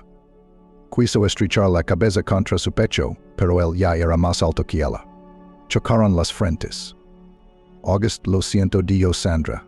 Te quiero igual, ya lo sabes. ¿Qué haces aquí? Le devolvió la llamada, mientras Sandra se alejaba, a toda prisa, y parecía limpiarse los ojos con las palmas de las manos. Ella se limitó a hacer un gesto con la mano de déjame en paz, esforzándose por no romper el horror delante de él. Fue un infierno. Todos se habían puesto de acuerdo para acabar con ella, tanto su marido como sus propios familiares. Gloria colgó el teléfono y soltó una carcajada de esas que hacen que la gente que te rodea corra a buscar sedantes o incluso una camisa de fuerza. Su padre acababa de sorprenderla con la noticia. Su abuela viene a Pennsylvania a visitarla. La anciana solía tener su propio apartamento en invierno y una casa de campo en verano. Le habían dicho que tarde o temprano llegaría a la hora en que tendría que reconocer su edad o mudarse con sus parientes o ingresar en una residencia. Pero era como una tormenta que los meteorólogos prometen para dentro de 3 días. ¿Sí pasaría? O tal vez se sentiría tolerable hasta el final, y iría a Dios desde sus miros natales. Ahora estaba sentada en casa de su hija, y yerno, en una casa que consideraba extraña, y a la que no podía acostumbrarse. Gloria recibió una llamada de su padre.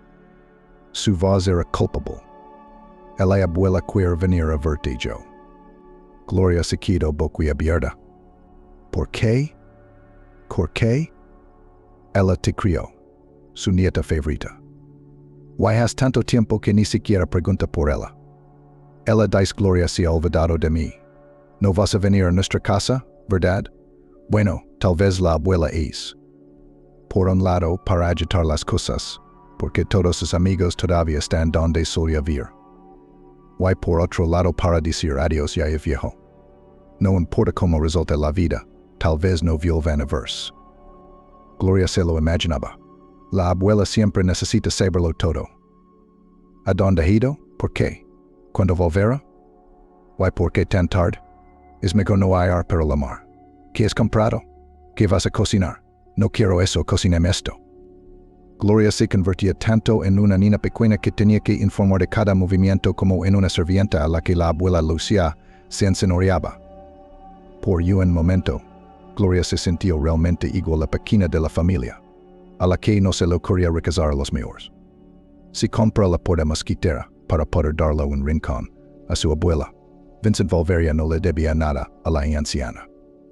Gloria se imaginó la cara que pondría cuando se enterara de que su mujer había echado a su madre para acoger a su abuela. Porque los jóvenes, que aún estaban programados por la naturaleza para vivir, tenían que adaptarse a alguien cuya edad ya había pasado. De ninguna manera, le dijo Gloria a su padre.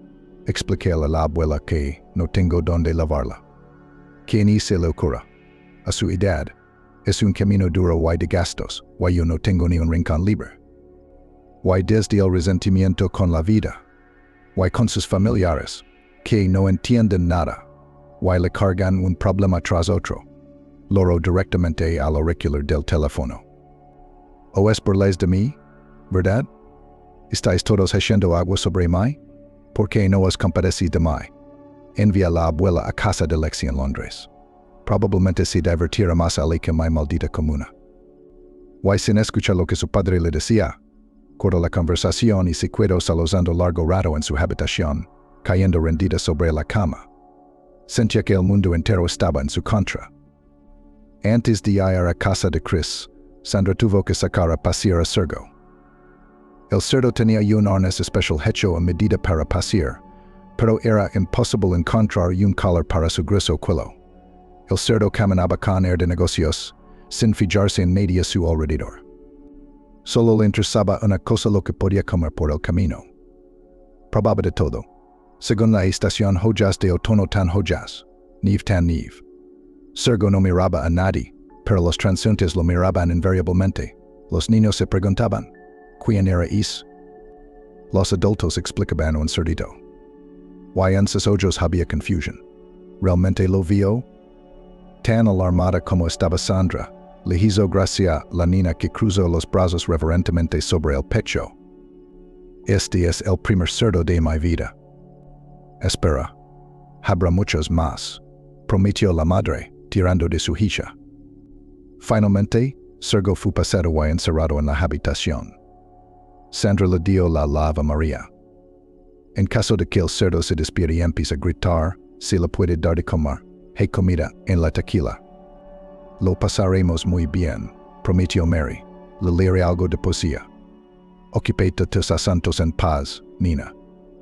Cuando Sandra llamó a Chris y le pidió una reunión, le dijo que quería verlo en territorio neutral, en algún café o bar. No puedo soportarlo. Mis manos no deberían temblar. Un joyero necesita movimientos precisos. Y mis dedos tiemblan de miedo como el último el cash. Y si ese es el caso, quiero emborracharme. Necesito que alguien sobrio vigile esto y luego me envíe a casa. ¿Pueden hacerlo? Cumpliremos, respondió Chris, y Sandra sintió satisfecha, aunque de momento no podía verle. Y ahora estaban sentados a la mesa de un pequeño café. Una especie de copa a los sirvientes y Sandra, incluso antes de la conversación entre ellos, 3 grandes tragos de cognac. Ahora voy a dejar ir probablemente, dijo ella, en el interior como si todo está anudado. Ya sabes, detectives no es lo mío, no es mi género, absolutamente no. Somos más de thriller. Chris sacó un pequeño netbook de su bolso. Lo abrió y la página principal de internet se cargó muy rápidamente. Pero Chris solo refunfuno molesto y abrió otro archivo. Sandra quiso inclinarse hacia él en la mesa, pero él había movido su silla y ahora estaba sentado junto a ella. La chica vio un mapa de Pennsylvania, etiquetado con algunos iconos. Estos, dijo Chris, son los casos que conozco. Los que te conté. Porque hay 2 o 3 en algunas casas. Porque ha habido varios suicidios fallidos. Pues al lado las fechas en que ocurrieron. Sandra pidió un deseo.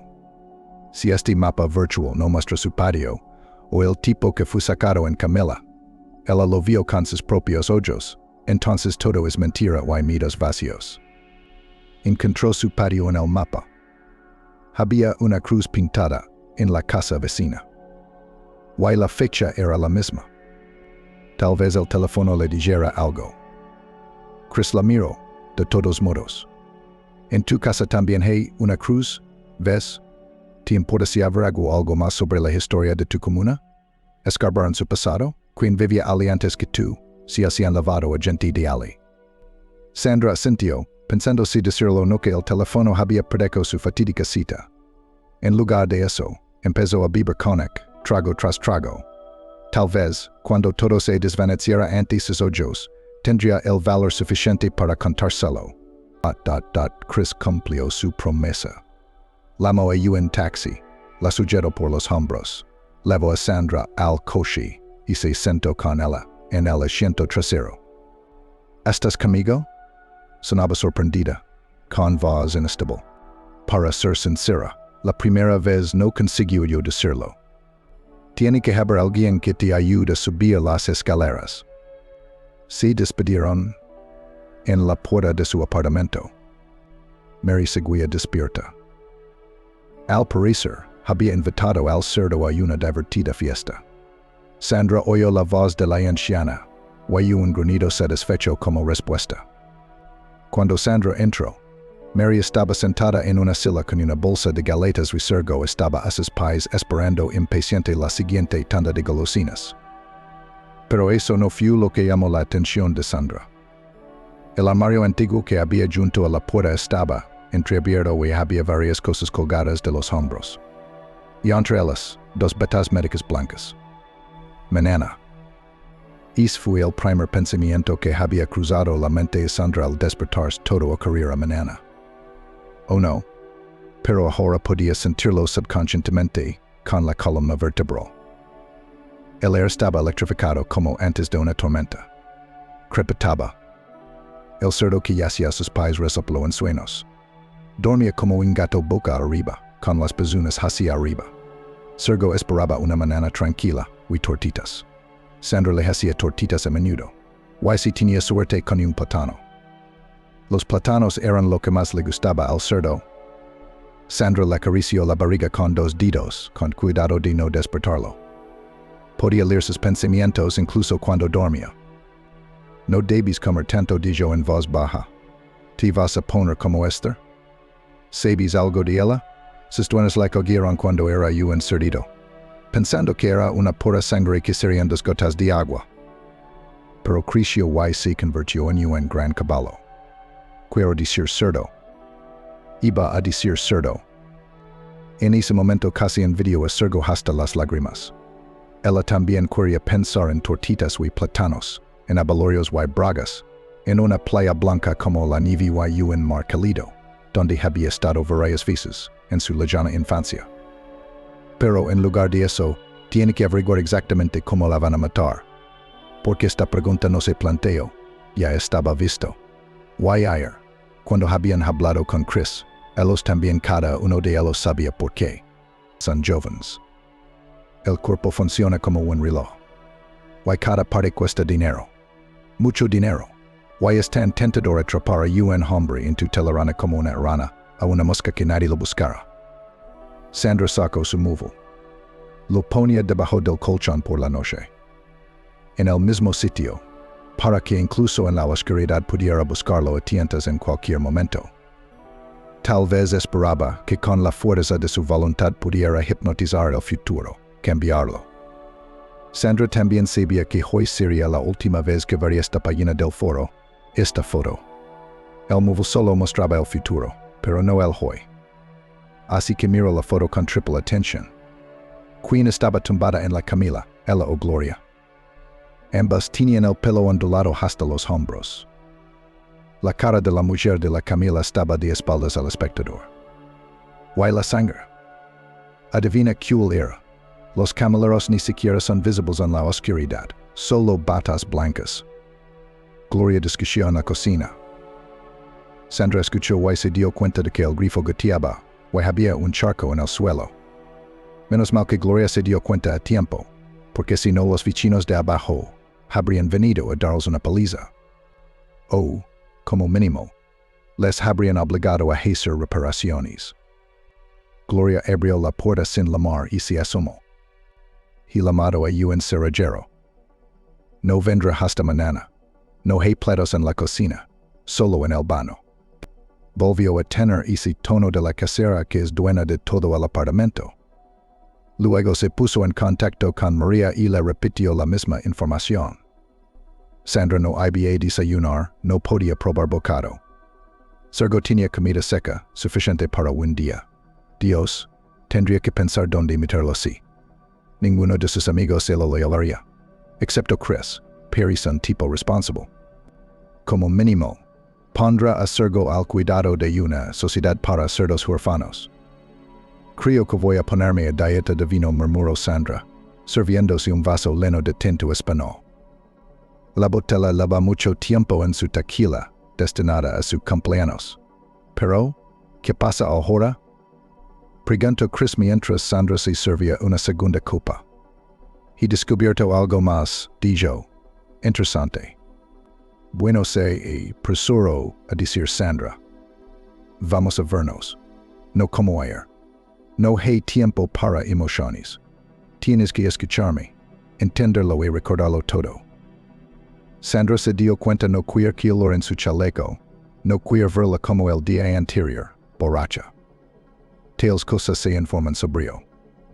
Ya estoy, dijo quiero decir todo. Estoy colocada. Se encontraron en el parque. Sergio, cuya memoria no era peor que la de un perro, inmediatamente gruñó desagradablemente, tono me furia. Esperaba que Chris, como un viejo conocido, le hubiera traído algo sabroso. Al principio Chris hizo un gesto de culpabilidad con las manos, pero luego rebuscó en su bolsillo un caramelo, que Sergio se comió con deleite. Caminaron despacio por el callejón. Sandra no se interesó por los que miraban al cerdo. En general, en su habitación antes de borracho, vivía un chico joven, dijo Chris, no por mucho tiempo, menos de un año. ¿Puedes adivinar lo que le pasó? Sandra contuvo la respiración. La cosa se puso fea para él. Pero cuando los paramédicos lo sacaron del apartamento, el tipo tenía un aspecto bastante decente. Solo que en la camilla yacía muy pálido y completamente fuera de sí. Nuestros nuevos conocidos después de todo, un montón de diversión. Ellos vienen con diferentes formas de suicidio. Los camilleros en el patio dijeron que el chico había tomado algunas pastillas. No lo creo, es más probable que algún tipo de inyección de acción rápida. Una cosa que sé es que tu anciana favorita estaba en casa en ese momento. Ella les abrió la puerta. Probablemente se cambiaron de ropa en su casa, dijo Sandra pensativa. En las otras casas, las que están en mi mapa. Ali también es la misma historia. Cuando los jóvenes se iban, alguien temporal se instalaba en las habitaciones. Alguien que no duraría mucho. Un viajante de León, un alcohólico, ese tipo de cosas. Era una especie de relleno para no llamar la atención. Para que nadie se preguntara qué clase de apartamento infeliz era, que los suicidios en el uno tras otro. Aquí el diente de león de Dios salió al mundo muy tranquilo, de acuerdo con todas las reglas y el funeral fue con un velatorio. ¿Puede alguien ayudarnos? Para Sandra, esa fue la pregunta que decidió su destino. Bueno, quiero decir, ¿tenemos pruebas suficientes para ir a la policía con todo esto? ¿Me estás tomando el pelo? Y no me mires con esperanza. No tengo un investigador que conozca. Un investigador sensible que vaya a entrar y reventar todo este sistema. Porque es un sistema, estoy segura. Así que ya está, resumió Sandra, bajando la cabeza. Aunque ella se muda ahora, al cual yo empiezo en otro sitio solo dime. En que el sistema solo se detendrá un poco. Luego, a la arana guerra su tela. Alguien más irá a desmantelar. No conozco a ningún operativo, dijo Chris, pero conozco a un gangster. Cierto, en el pasado. Pero eso, como se suele decir, no se olvida. Nunca se olvida, podrías esperar. Observar. Reunir datos, pero no puedes, mañana tengo que salvarte. YC, manana no saldras de casa, ya que probablemente alguien esté vigilando. Estés dentro o fuera. Probablemente si tu Mary espiando. O es una vieja tramposa. Sí, como decís, ha vivido aquí toda su vida. Ha visto muchas cosas.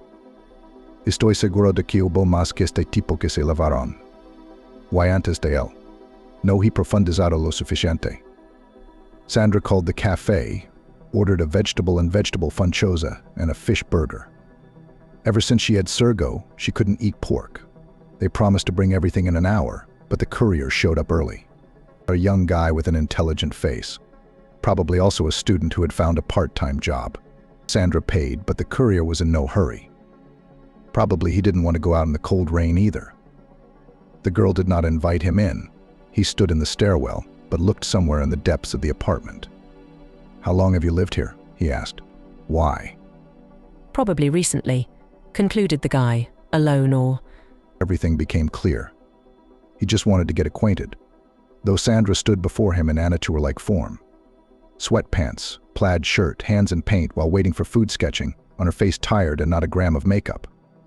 Not alone, Sandra said to get out of it. She was telling the truth, by the way. If you mean Sergo. That's good, the boy nodded. You shouldn't live alone in this house. Just then he finally left. Sandra shrugged and for almost the first time locked the door, besides the lock, with a chain, and hurried to her room. She had a deliciously unusual meal. Sandra thought that someday life would change, she would become rich and be able to travel to different countries. Taste other people's cuisine. Taste is one of the 5 human senses, no less important than smell or touch. The richness of the senses was what Sandra wanted to live for. The next day Sandra took the subway to Ladoshkaya to see a client. She was collecting brooches in the form of flowers, and the lily of the valley was meant for her. The brooch turned out to be very beautiful, but the client will never pin it on her dress, will not go out in public. The jewelry will lie in a special box, divided into cells. Like a cell, like a prison. Sandra once again reproached herself for endowing inanimate things with human emotions. You can't do that, or you'll be in pain all your life, like the little mermaid when she walked on knives. You will begin to pity every autumn leaf that falls from the branch, every escalator step, making its endless run. Speaking of the escalator, when Sandra was very young, she thought the subway was all that. And if you forget to get off at the terminus, the train will also flatten out in the dark tunnel, like steps, and when it's about to go back on, it will take its former shape. That's how stupid she was. At the stop ahead of Sandra, the carriage was almost empty. The passengers got off. The girl thought that she would not get on anyway now to get off. Still, she glanced around the seats. That's when she saw the phone forgotten by someone. Black, no case. At the other end of the car sat an elderly couple, another girl in a bright pink sequin jacket staring at her cell phone. It was clear that it was useless to ask these 3 if they were missing. Sandra picked up her cell phone. She wanted to look up the numbers, see if she could get through to someone. Then she would say she had found the item and was ready to give it back, but the phone demanded a password. What was she supposed to do? Give it to the station attendant.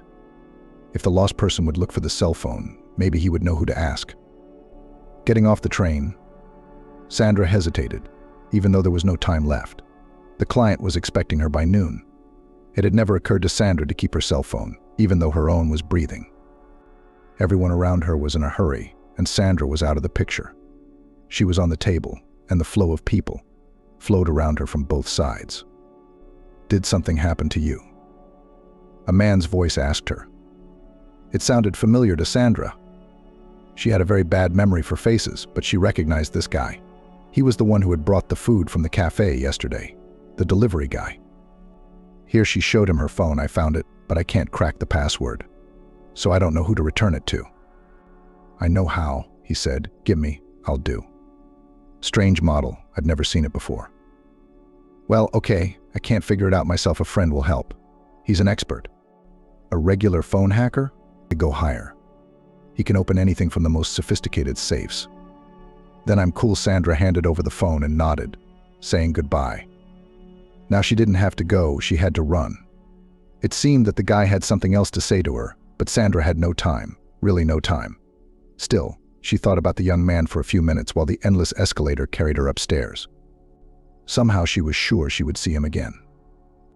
And she was right. A little over 24 hours passed, and in the late evening, when decent people had already gone to bed, he rang the doorbell of her communal room. Sandra heard the bell. She was sitting in her room drawing. Vincent opened the door. A short conversation in the hallway. Then Valia went to her room, and there was a knock. "Where did you get that cell phone?" the courier asked. He was too excited and forgot to say hello. "I told you I found it." "This can't be." "Do you know what this thing is?" "Come in," Sandra said. "Come to my room and tell me everything." Sandra's room was a creative mess. Gloria had lived in it all her childhood, and if she saw it again, she would have howled. Sandra maneuvered between the easel, the stool on which the paint cans were arranged, between the nightstand, the table, and the bed. She navigated this narrow channel masterfully, without bumping into anything. Her guests stumbled over everything. The small room had high ceilings. Sandra often wished people could fly. How much space she would have then. She flew up at the threshold and dropped straight down onto the bed. Sergo was sleeping on the bed. There was no canine wariness in him. He didn't care that people had entered the room. So he slept, turned to the wall with his nickel, to the guest with his curled tail. The guest blinked a lot. Probably thought he was hallucinating. Where would you find a Lev pig in the middle of Pennsylvania Ambery? And in bed? "Do you work for the circus?" the guest asked. "I make brooches," Sandra said dryly. "Sit down." She sat down on a stilted stool, where she did not dare to seat the guest. He had to lower himself onto the bed and feel Sergo's warmth in his lower back. "What did you want to tell me?" Sandra said hurriedly. "Does this phone belong to someone important? But what was such a person doing in the subway riding with mere mortals? It's hard to believe. Or is it a gangster's cell phone? Or is it not a cell phone at all?" "It is a phone," said the guy, "but I don't know what kind of person it could belong to. And yes, my name is Chris." Sandra hadn't asked his name before. Why?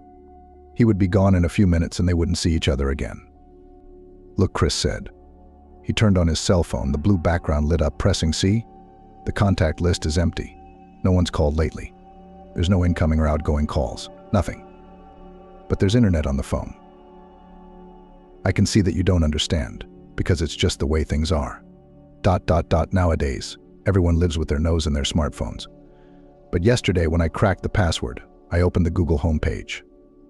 I thought maybe I'd get lucky with my email. But I saw the news. I read the news on Google too. What kind of news do you read?" Chris' voice had a slight irritation and impatience in it at the same time. "Here, look. I'm opening it.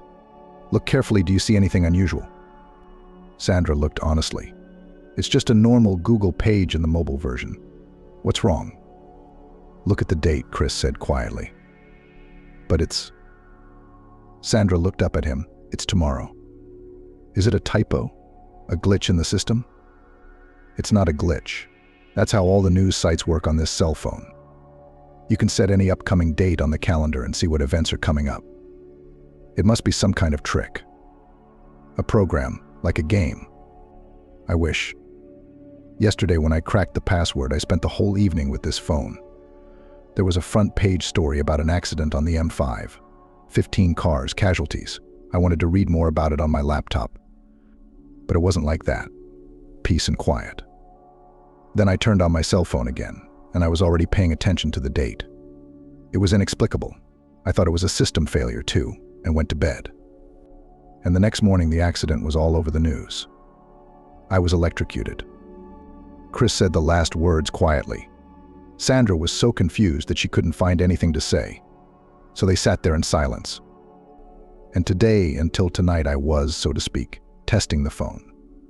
Testing its capabilities. It won't tell you what's going to happen in 100 years, but it will tell you what's going to happen this year. You can read it for yourself. You can Google it. You can Rambler it. You can read it in the electronic versions of newspapers. Are you going to tell anyone you found him? Because if it's true, you've got a priceless item. I'm not going to show it to anyone, and it's not mine.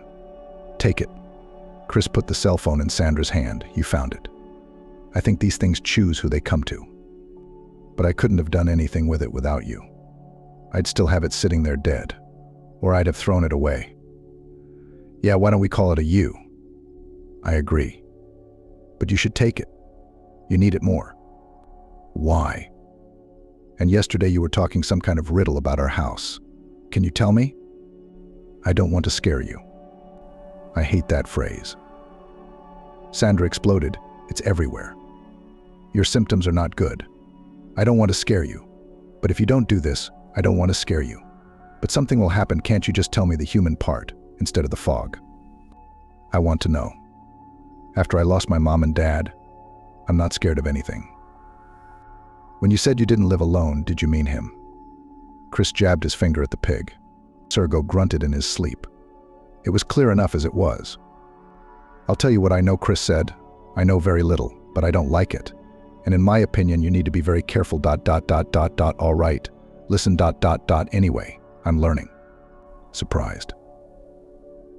Sandra grinned. I'm studying to be a historian and I have a hobby. I look for everything unusual and interesting about this city. Its secrets and mysteries. It's the same thing, said Sandra. No, Chris objected. Here's a simple example. If two people keep something from the third, it's their secret. And if all three don't know something, it's their secret. So I came up with suicide. I know of 24 houses, maybe more, where young people have tried to commit suicide. So it's all over the place now. Everybody's depressed. Not enough sun. Lots of rain. No confidence in the future. Chris was either trying to convince her of something or just talking out loud. But none of the people I'm talking about went out the window, took a pill. Usually it was a rope or a razor. And each time, an ambulance would arrive surprisingly quickly, picking up the clients still alive. And everything ended with a faceless death certificate, that's all. However, nobody got involved in this story, did not dig deep. None of these guys had any close relatives. You think this was about housing? So someone could get their square footage? Sandra was suddenly scared. But why did only young people commit suicide? Not a single old man or woman. And after all, old people also often have depression. But the most interesting thing is that in all these cases, the ambulance is as if waiting outside the door. It came right away and always took them away. You probably know how you have to wait for an ambulance, sometimes for hours. And if a person has to be taken to the hospital, neighbors who are stronger are called to help. Because young girls or paramedics come, they can't lift the patient themselves, they can't carry him. And for these calls, there was always a brigade, 2 or 3 shouldered men. How did you dig all this up? These are not some interesting historical facts. Why did you take it up in the first place? By chance, Chris admitted, really. By pure chance. On one of the forums got a message say, my neighbor, a young girl yesterday ambulance took away, came with a whistle.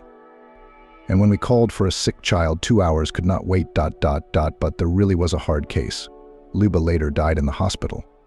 And most importantly, the day before, it was not noticeable that she was going to lose her temper. She was cheerful, joking with us. I was hooked by this story. I couldn't forget it. Then I heard a conversation on a bus. There was also a woman talking about her neighbor. The guy had opened his veins. The ambulance came immediately, even though no one had called it. And the kid never came home. And when I started looking for similar stories, it turned out that there are plenty of them. And young people were taken away from certain homes, as if they were obliged to pay such a terrible tribute. It was not conspicuous. There are enough people, especially in high-rise buildings. You need to know something. Be alert to not miss another case. And yes, your house is under attack too. Now Sandra realized why Chris had been so insistent in asking whether she lived alone or with someone. And he was kind of relieved to know she had someone. True, he couldn't think it was Sergo. But it's a communal apartment. No outsider can come in here. They'll notice him right away. So I think there's nothing to worry about here. Nothing to threaten.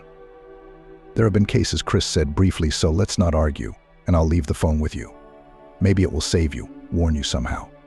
Just don't forget to watch the news for the next few days. Gloria sat on the internet and wrote a message in a chat room. She had been logging in for a long time. She was already an old-timer. This chat room was like her own. Now she was composing the text advise, please, how to persuade the neighbor to sell us the room next door. She was born in it. She doesn't want to leave on any terms, neither another room, nor a green neighborhood, nothing. An old grandmother, over 80, no family, no children. No grandchildren, no husband. And the neighbor understands perfectly well that we, with a small child, will be cramped. She is such a nuisance. What to do? Vincent came home from work. Gloria barely had time to send her message. She ran out to warm up dinner. There it was, the act of love. The smell of buckwheat made her sick, and Gloria turned away from the cutlets so she wouldn't see them. But Vincent liked a good meal, so she had to make it work. Gloria didn't have any money of her own. It all came through her husband's hands. You had to please. Today, however, Vincent was unusually restrained. He ate the over-salted soup in silence, then reached for the second. "What's wrong?" Gloria asked. "My mother is going to visit," he answered after a short pause. Gloria knew her husband had only one mother, living in a remote province, somewhere near Samara. What would she do in Pennsylvania?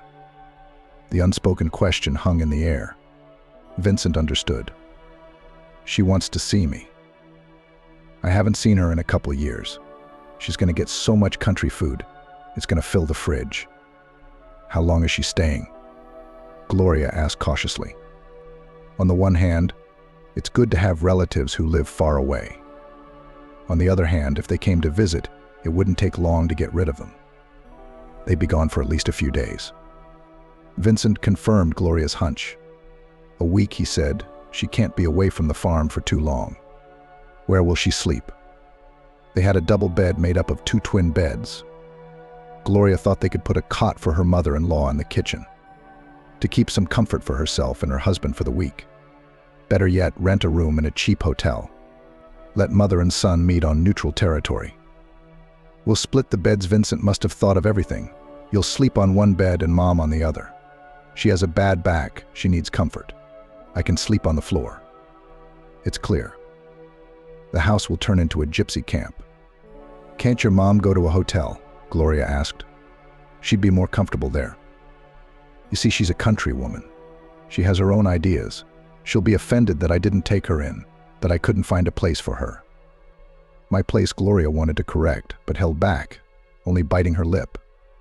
How they could use a second room right now. No, something must be done about the neighbors.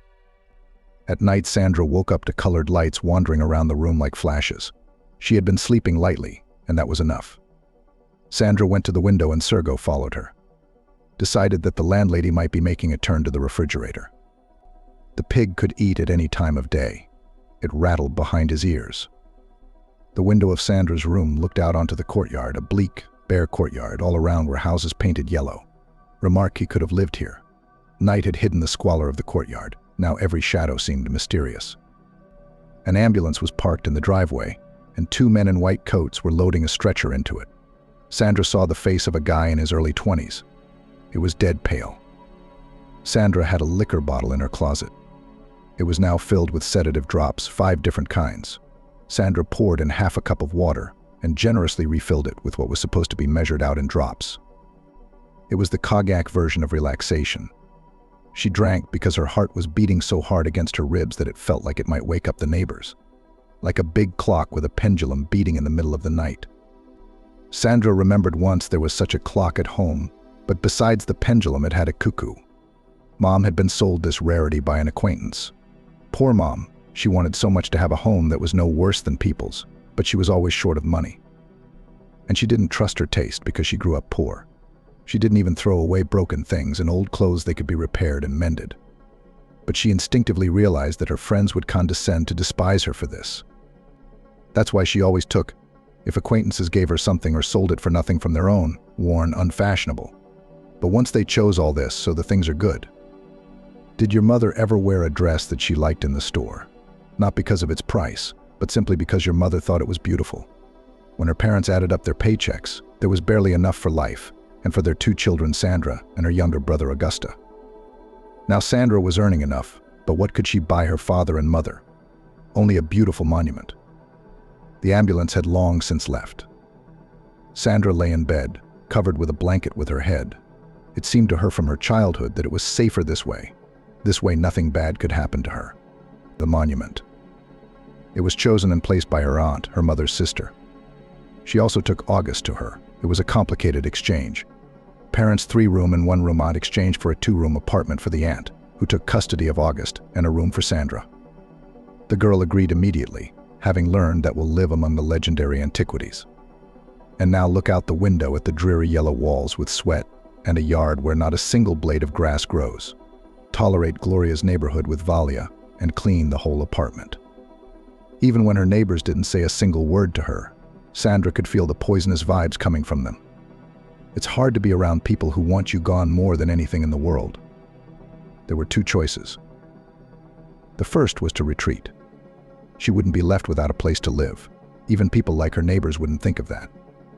For her room, Sandra could get a separate apartment somewhere on the outskirts to close the door behind her and no shared kitchens and baths. But will not be for many years, then sharpen the humiliation that she so easily surrendered under the pressure of boorish people, provided them with conditions.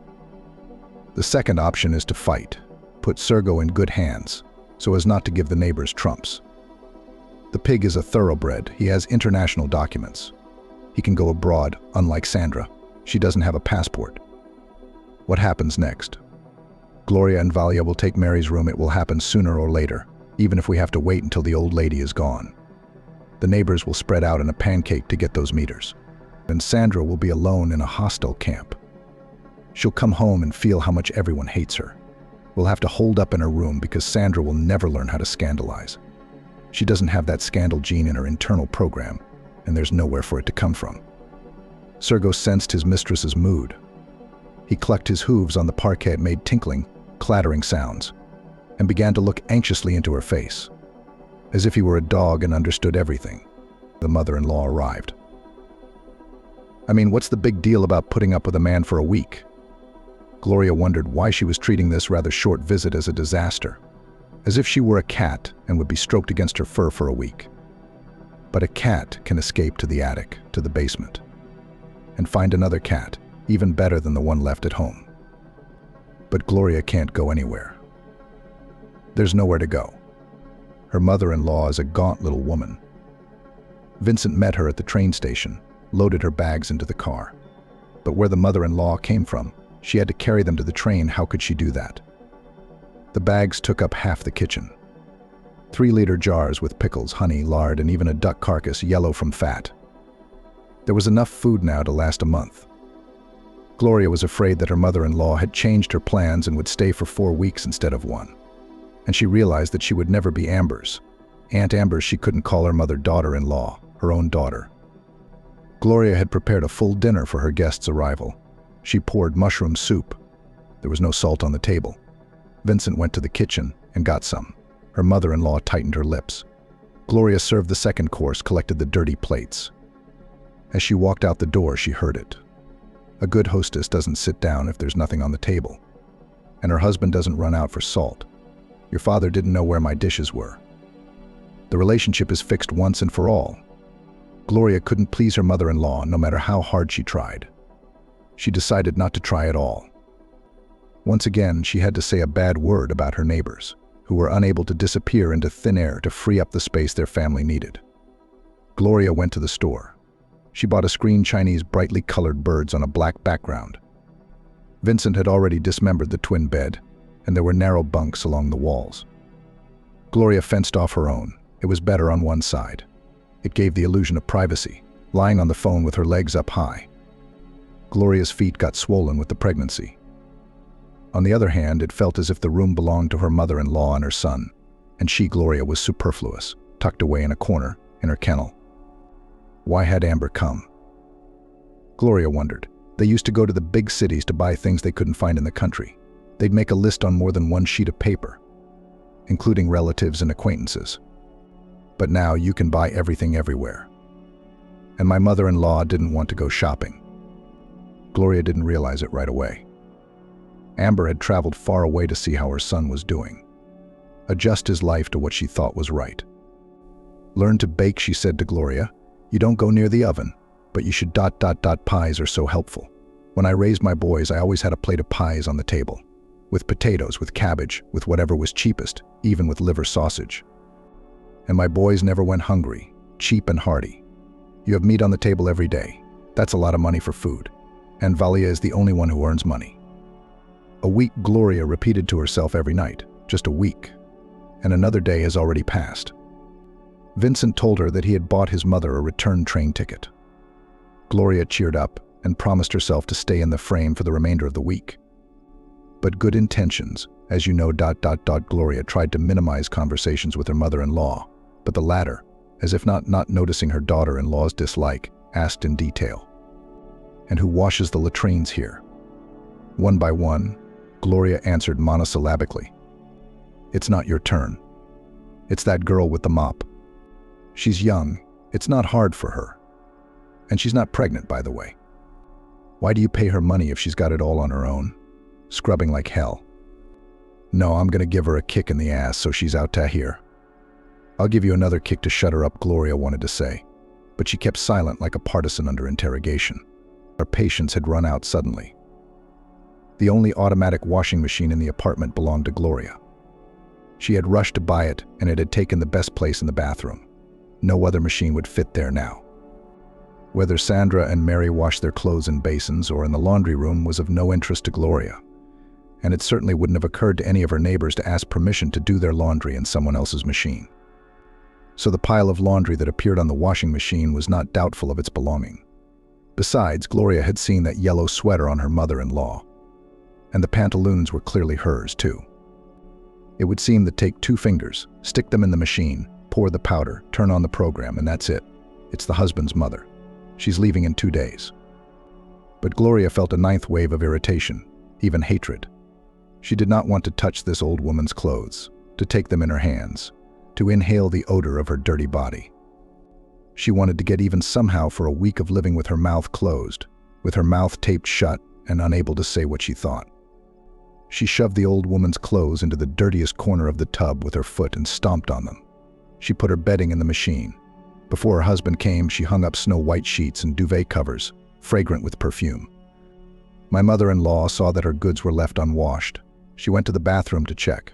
When she came back, her lips were pressed together. When Vincent arrived, Gloria was supposed to serve dinner.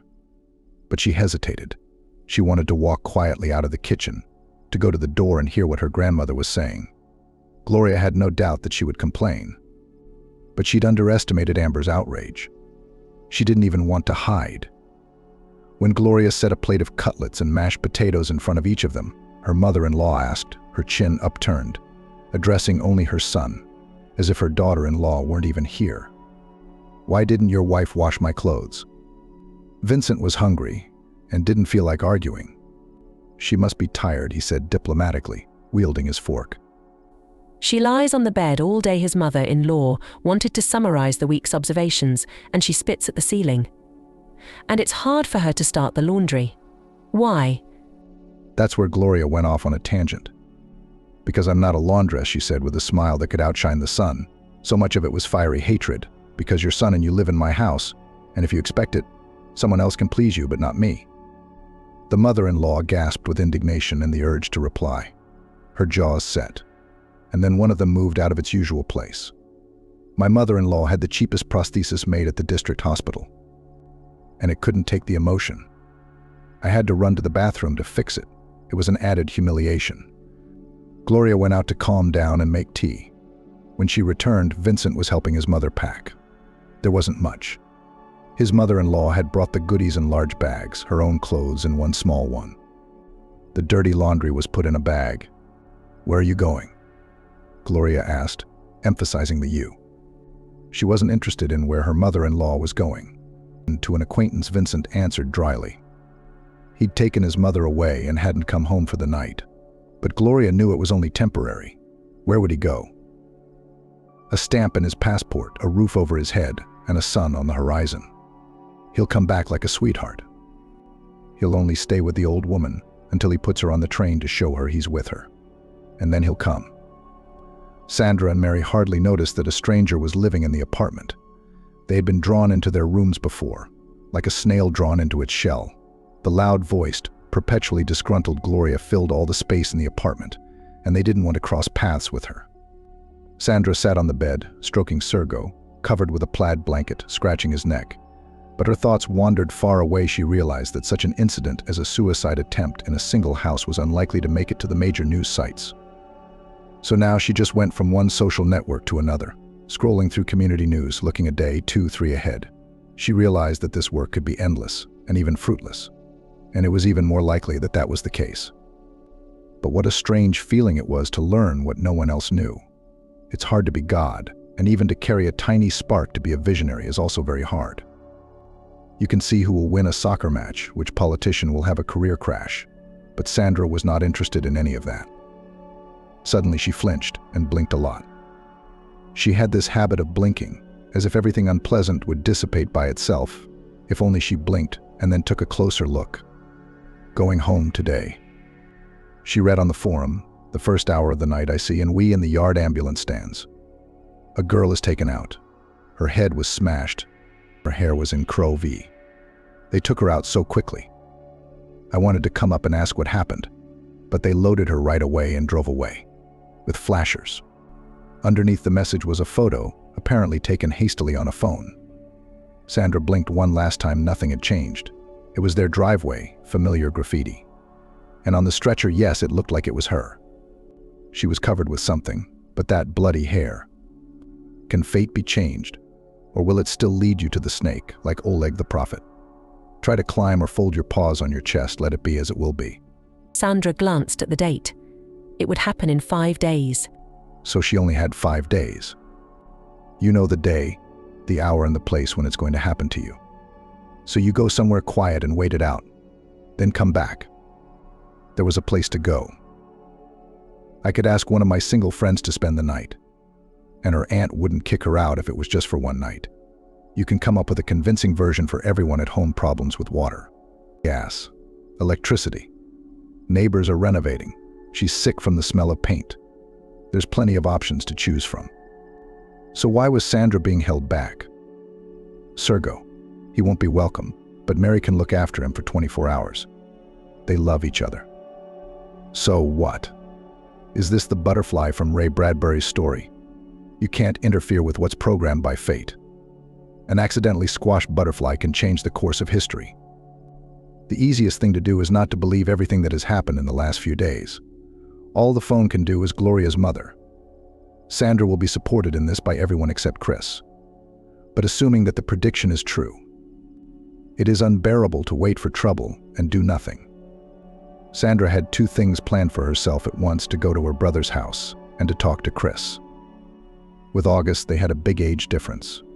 His brother is 12, and of course he considers himself an adult, and he's angry that everything was decided for him at the time. "I don't want to live with my aunt," he said at the time. Sandra was a mess, half blind from crying and confused as a child. Why like? She was an 18-year-old child, her mother's daughter, her favorite, a first-year student.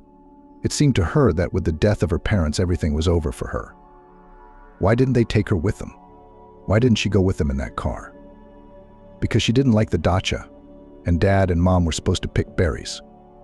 There's a lot of strawberries at the cottage. Aunt Nelsie. She cried and wore black, but she never missed a detail. She made all the arrangements at the funeral home and the canteen, ordered a memorial dinner and pies. She was just as quick to make arrangements for housing. The brother and sister clung to each other, the last 2 pieces of the broken family, but the aunt said, "Sorry, Sandra, you're almost an adult. I'm not taking you in. You'll get married tomorrow or the day after tomorrow, a young family, children. It's hard for me to get involved in all that. I'll get custody of August. What are you going to do with him on your shoulders now? What do you have besides your scholarship? Study hard, get on your feet, and your brother will grow up with me. Don't worry, I won't hurt you. I won't hurt you. We'll divide the apartment now. In fairness, you'll have your own place."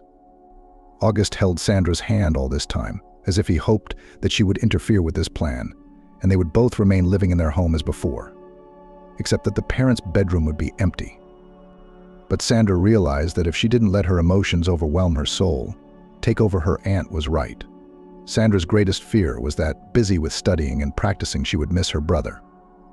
He would drop out of school, get involved with some backyard company, and she, the sister, would notice everything too late. God forbid the boys will rob some late passerby or break into a kiosk at night, or even get addicted to drugs. Then her parents will curse her from beyond the grave for not watching out. She's the big sister, so it's her fault. Aunt Nelsie worked as an accountant in the district office, although she had no children of her own, but she was no stranger to the educational process. August, then still very young, could not decide anything on his own. But the fact that his sister yielded to his aunt, he took it as a betrayal. And for a long time after that, he didn't want to talk to Sandra when she came to visit. Only lately he had softened a little, and there was something like the old relationship between them. Now Sandra didn't want to go up to her aunt's apartment. She called her brother and summoned him to the yard. Sandra saw him as he came out of the driveway and couldn't take her eyes off him. It was clear that August would grow up to be a handsome boy, but the main thing was that he looked so much like his mother. It is believed that boys resemble their mothers and girls resemble their fathers. Now Sandra and August see in each other a reflection of their parents, who are no longer there. "What are you doing?" August asked, approaching. Sandra arrived at a bad hour. Usually she visited her brother on weekends, but today was Wednesday. At other times Sandra would have joked about it, made up some reason, but today she allowed herself to be truthful. "I just missed you," she said. "I don't have anyone else but you." "I'm the one who doesn't." August, that 12-year-old boy, had never spoken so earnestly. "You've got some bastard. You have or you'll have. You'll have kids of your own. And me. My aunt can't wait for me to finish 9th grade and slip away to some college. And that's it. She's free. And me? The army. Then the rest of my life. Maybe then, when I'm done serving and send my aunt to hell, I won't be alone. But for now." To Avgut's amazement, his sister hugged him tightly. She wanted to hold his head against her chest, but he was already taller than her. They bumped foreheads. "August, I'm sorry," said Sandra. "I love you anyway, you know that." "What are you doing here?" He called her back, as Sandra was hurrying away and seemed to be wiping her eyes with the palms of her hands. She just waved her hand, "Leave me alone," trying hard not to burst into tears in front of him. It was a hell of a thing. Everyone had agreed to finish her off, both her husband and her own relatives. Gloria put down the phone and laughed, the kind of laugh that makes people around you run for sedatives or even a straitjacket. Her father had just shocked her with the news. Her grandmother is coming to Pennsylvania to visit her. The old woman used to have her own apartment in the winter and a cottage in the summer. She had been told that sooner or later the hour would come when she would have to recognize her age and move in with her relatives or move into a nursing home. But it was like a thunderstorm that the weather forecasters promise in 3 days. Would it blow over? Or maybe she would feel tolerable to the end and go to God from her native walls. Now she sat at her daughter and son-in-law's house, in a house she considered a stranger, and to which she could not get used. Gloria received a call from her father. His voice was guilty. "Grandma wants to come to see you," he said. Gloria was dumbfounded. "Why?" "She raised you, her favorite granddaughter. And you haven't even asked about her in so long. She says, 'Gloria's forgotten all about me. You're not coming to our house, are you?' Well, maybe Grandma is. On the one hand, to shake things up, because all her friends are still where she used to live. And on the other hand, to say goodbye. It's already old. No matter how life will turn out, maybe you won't see each other again." Gloria imagined it. Grandma always needs to know everything. Where did she go? Why? When will you be back? And why so late? It's better not to go, but to call. What did you buy? What are you going to cook? I don't want that. Cook me this. Gloria would turn into both a little child who had to report every move and a servant whom Grandma Lucia would lord it over. For a moment, Gloria really felt the same, the youngest in the family, who could not even think of refusing the elders. The screen door was bought so she could give her grandmother a corner. Vincent would be back. He didn't know the old woman anything. Gloria imagined the look on his face when he found out his wife had kicked his mother out to take in her grandmother. Why should they, the young, who were still programmed by nature to live, have to adjust themselves to someone whose age was up? "No way," Gloria said to her father. "Explain to Grandma that I have no place to take her. Let her not even think about it. At her age, it's a hard road and expenses, and I don't even have a free corner." And from resentment at life, and at her relatives, who do not understand anything, and take on her one problem after another, she cried directly into the telephone receiver. "You're mocking me, aren't you? Are you all making water over me? Why don't you feel sorry for me? Send Grandma to Lexi's in London. She'll probably have more fun there than in my fucking commune." And not listening to what her father was saying to her, she cut the conversation short, and then sobbed for a long time in her room, falling flat on her bed. She felt like the whole world was against her. Before going to Chris's, Sandra had to take Sergo for a walk. The pig had a special harness made to order for walking, but it was impossible to find a collar for his thick neck. The pig was walking in a businesslike manner, not noticing anyone around him. He was interested in one thing: what he could eat on the way. He tasted everything, depending on the season: autumn leaves, so leaves, snow, snow. Sergo did not look at anyone, but passers-by invariably looked at him. Children wondered who was that. Adults explained a piglet, and in their eyes there was confusion. Do I really see it? As alarmed as Sandra was, she was amused by the girl who folded her arms reverently on her chest.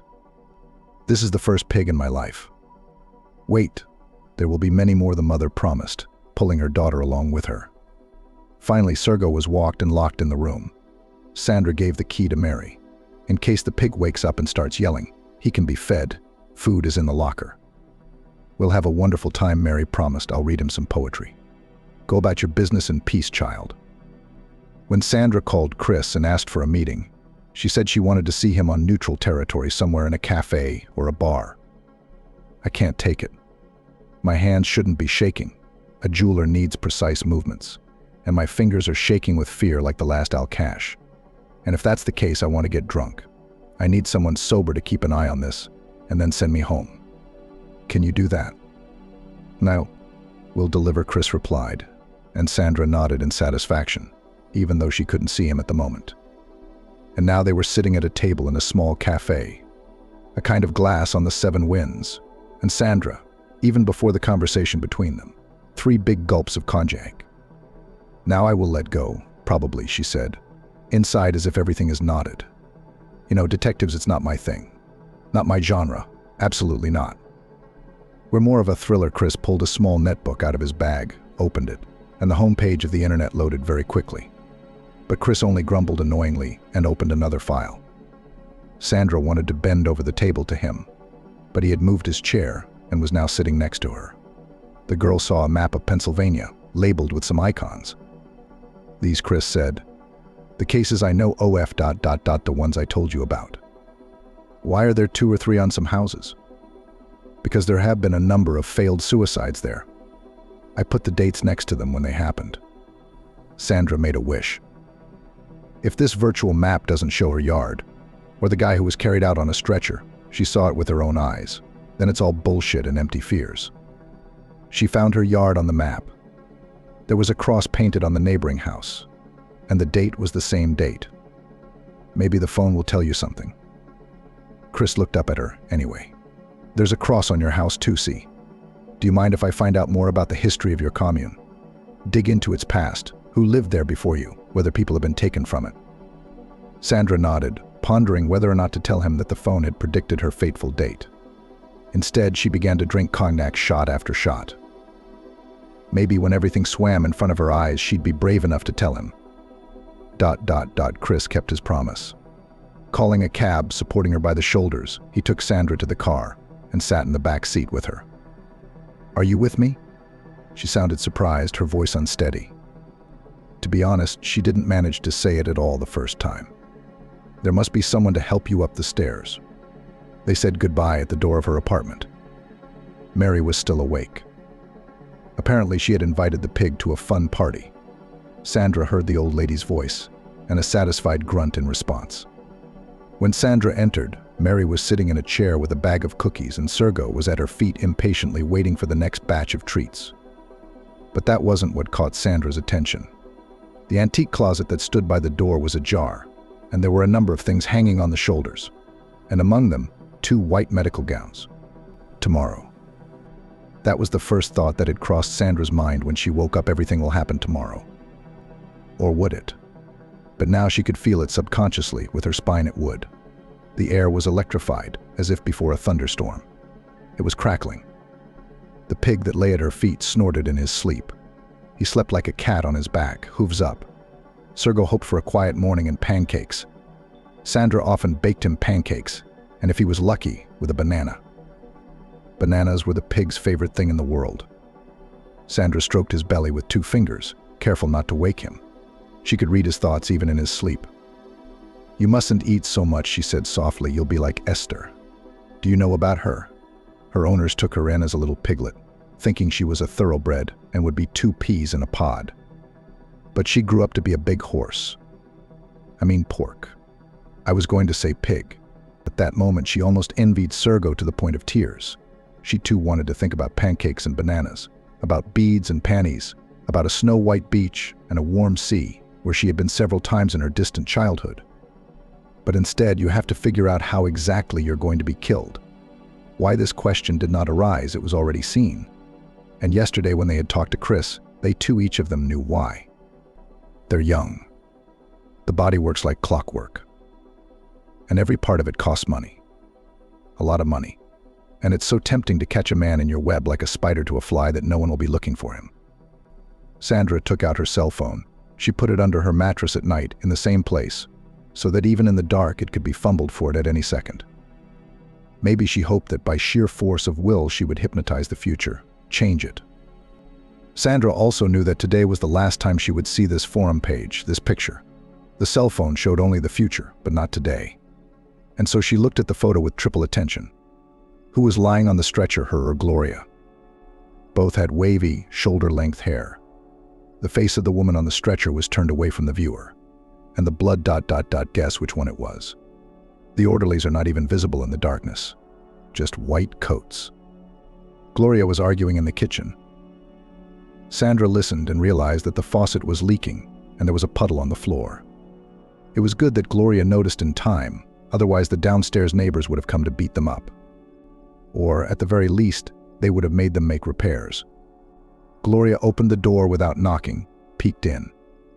I called a locksmith. He won't be here until tomorrow. No dishes in the kitchen, only in the bathroom. She had that tone again of the landlady who owns the whole apartment. Then she reached Mary and repeated the same information to her. Sandra wasn't going to eat breakfast at all. She couldn't eat a bite. Sergo had dry food, enough for one day.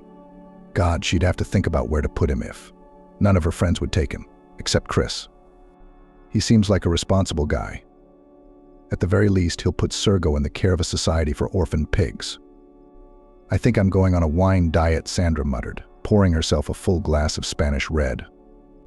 The bottle had been in her locker for a long time, intended for her birthday.